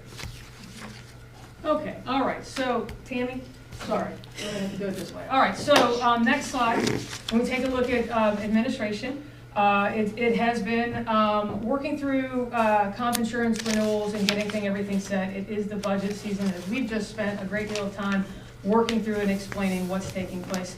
We talk about the aging fleet. Through our inclement weather days, we learned that one of our trucks that helps clear our roads, it had reached its life expectancy in terms of being able to plow and clear. So I appreciate Ms. Irvin being able to work with us to be able to find new vehicles, for us to be able to do our jobs and be able to clear our parking lots and access points. So that was very, very helpful. It's tax time.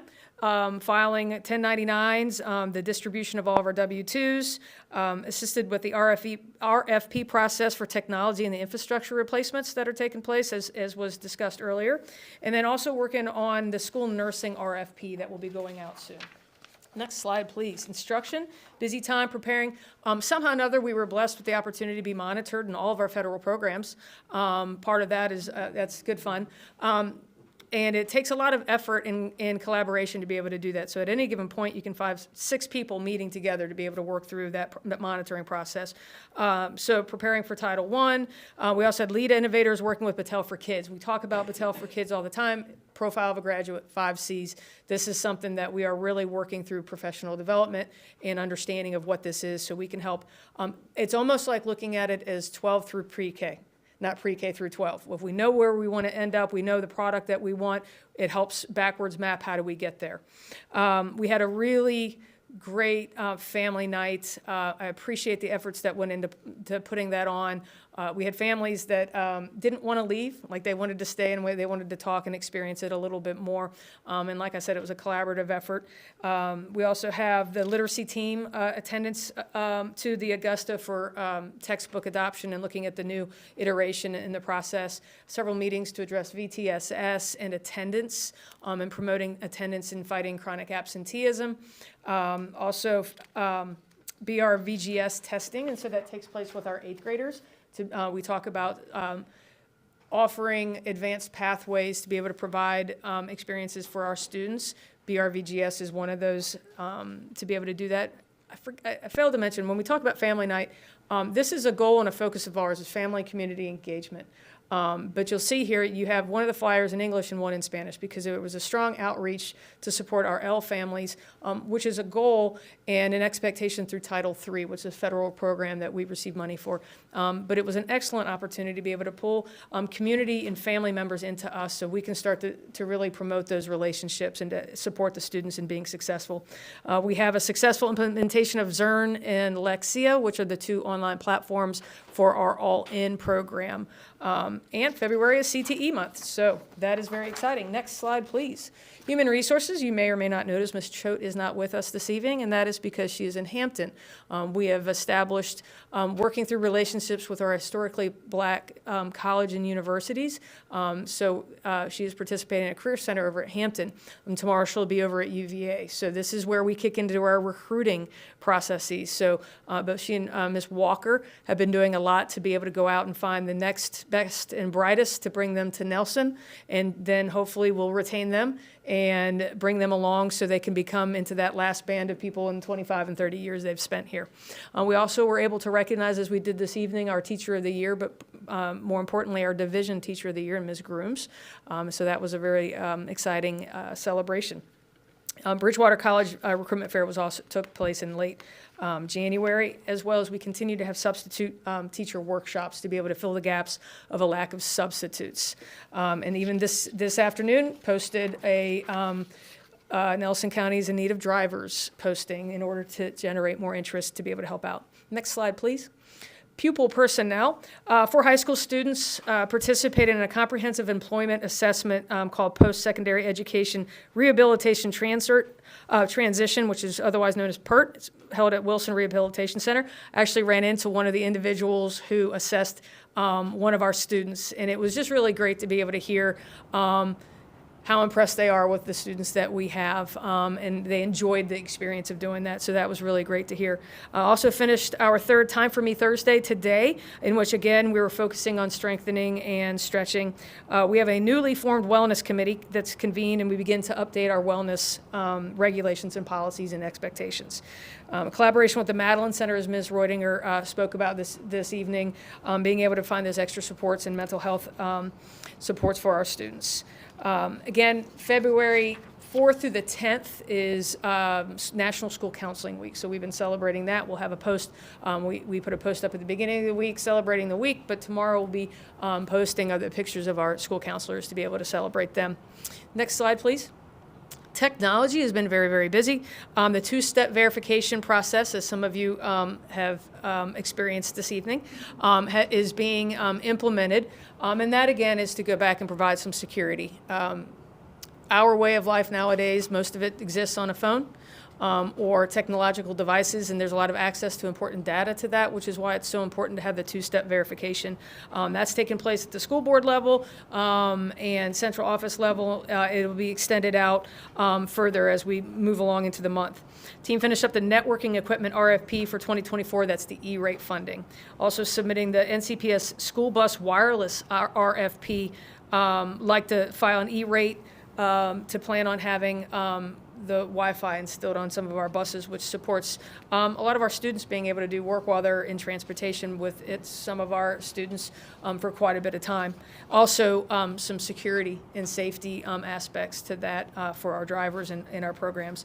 Also looking at our options for the NCPS internet connectivity contract. It's coming to an end, and we can either renew with the current provider or look into other options. Next slide, please. Maintenance, working with vendors to get grant portion of renovation projects, as we heard the presentations this evening from Mr. Henderson from Mosley. Waiting to hear back from the General Assembly to see if the renovation grant funding will be reallocated for June of 2024. We're also excited to maybe possibly feel like through legislation that there could be local flexibility of being able to provide some funds for construction. So we'll keep an eye on that. Is that correct, the legislation for the 1%? Yes. So, and that will go to construction. So all of those things can be super helpful when you look at the big picture. Sorry, didn't mean to put you on. Construction or debt service. Or debt service, correct. Yes, my bad. Yes. Also working to replace a maintenance transportation shop compressor, air-cooled replacement chiller, NCPS. Finally, we've talked about that. Delivery date taking over February 19th. No students will be here that day.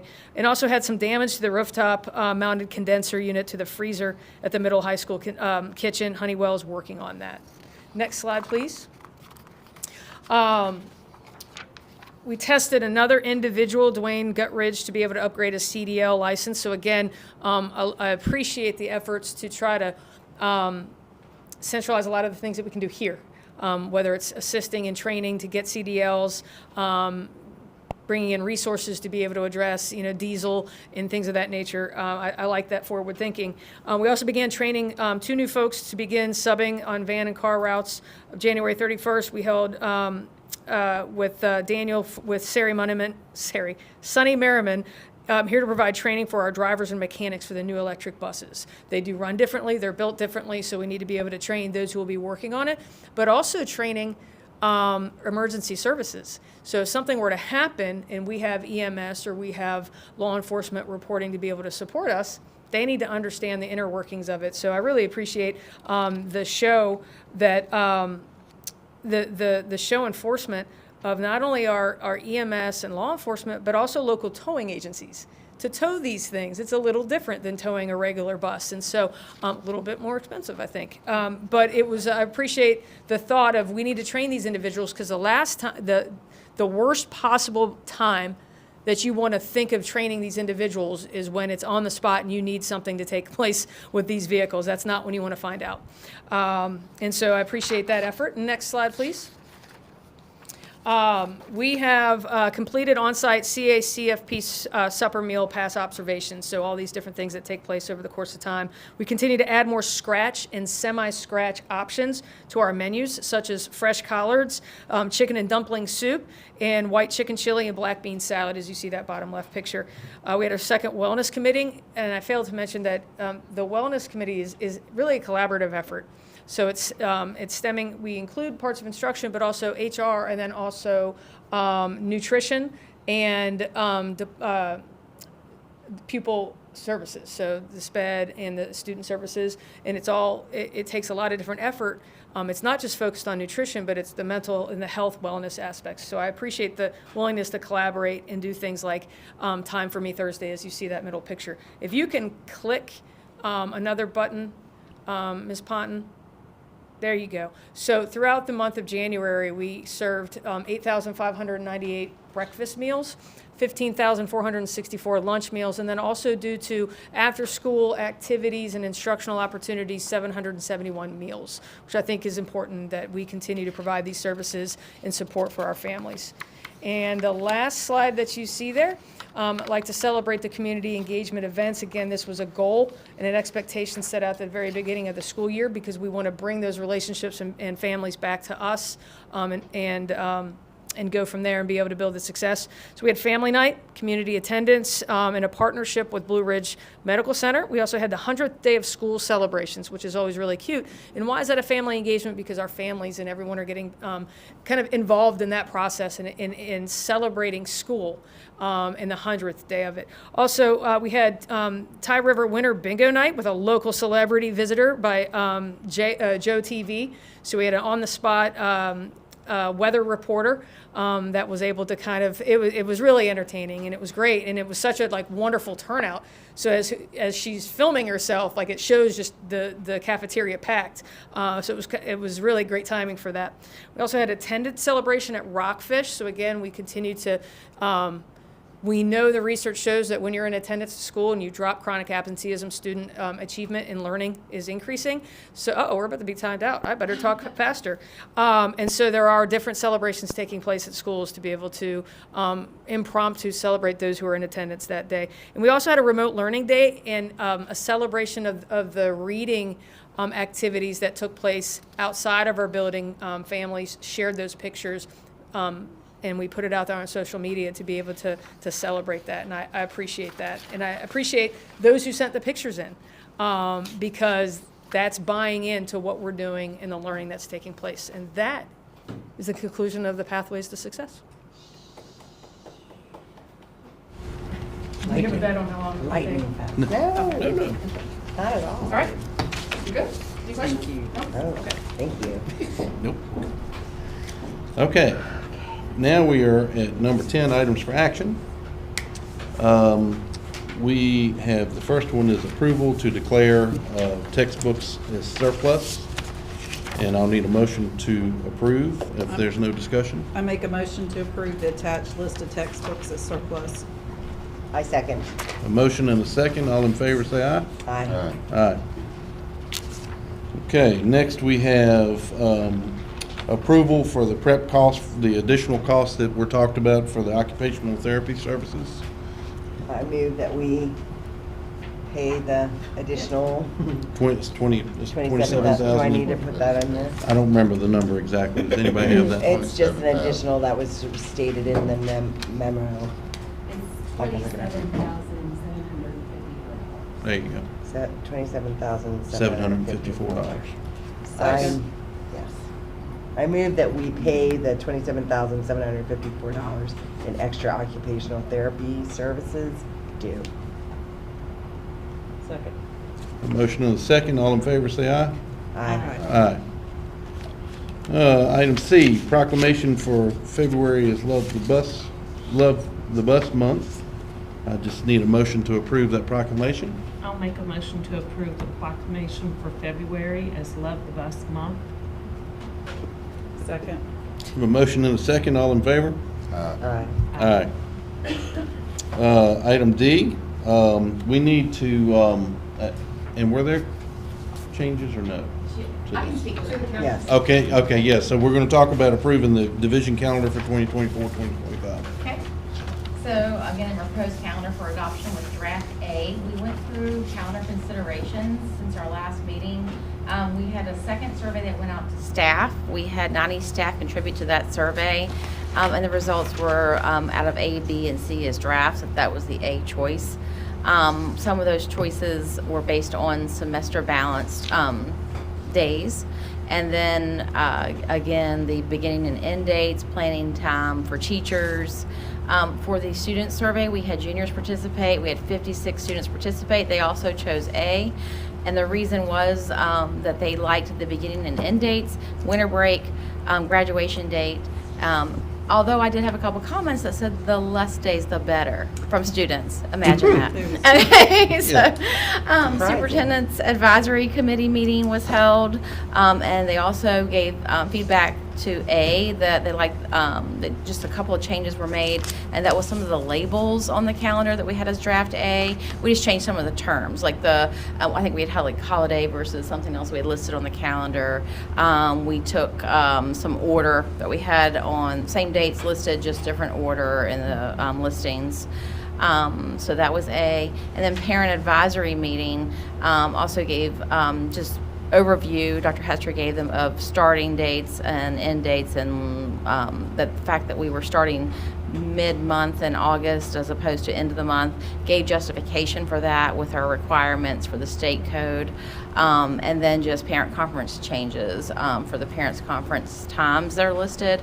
Instead of 2 days this year, we went to 1 day on this new calendar, and we have a 2 to 7 o'clock instead of a 4 to 7 o'clock. That was a slight change made based on that parent advisory meeting, which also they chose A as the option that they preferred. So I gave you a listing of the considerations. I have check marks next to the ones that we met, and that was based on last year's calendar, and then all of the survey information and input. The only two that I do not have checked is that we had a comment listed about 1,200 instructional hours, having more hours than the required 990 hours. And we preferred to have more than the 990 hours because of weather-related makeup days, and it's good for students, instructional time. So we want to do what's best for students. Preference for later start date in August was listed. We did not meet that because we have to get the balance for Code of Virginia, the 990 or 180. So we had to get all of those things into the calendar and still meet all the other suggested requirements and the state requirements to make it work. So we have a total of 176 student days, 17 work days that include planning and PD on the calendar, and then 7 days that are usually attributed to flex days and principal plan days to meet the 200-day contract for teachers. Any questions on that information? We're proposing calendar A for the year. I'll make a motion to approve proposed 24-25 division calendar A. Second. All in favor? Aye. Aye. And I do want to correct, you'd asked me earlier about reading specialists. We actually have 4 at the elementaries and a 5th one at the secondary level. I don't do math well, apparently only literacy. But we had 9 to 10 people in our literacy committee meetings because we have PALS tutors. We also have a coach that attends that also is a reading specialist. So I was sitting through thinking of who's the reading specialist and who's the PALS tutor and whatnot. So just to you for justify. that. Yep, thank you.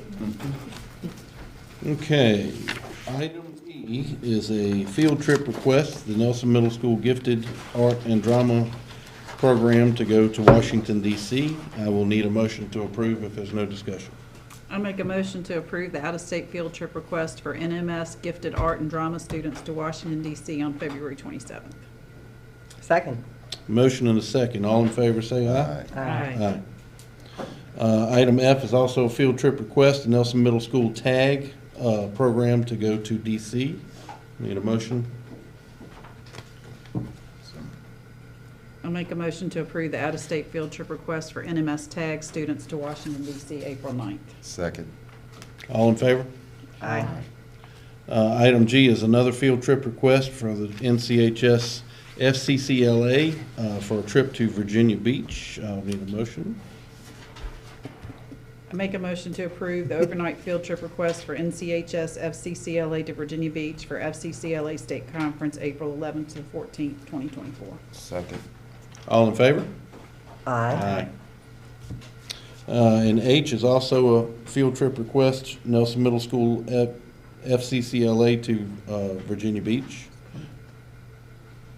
So the other one was high school, this is middle school. Oh. I make a motion to approve the overnight field trip request for NCHS FCCLA to Virginia Beach for the FCCLA State Conference, April 11th to 14th, 2024. Second. All in favor? Aye. Okay.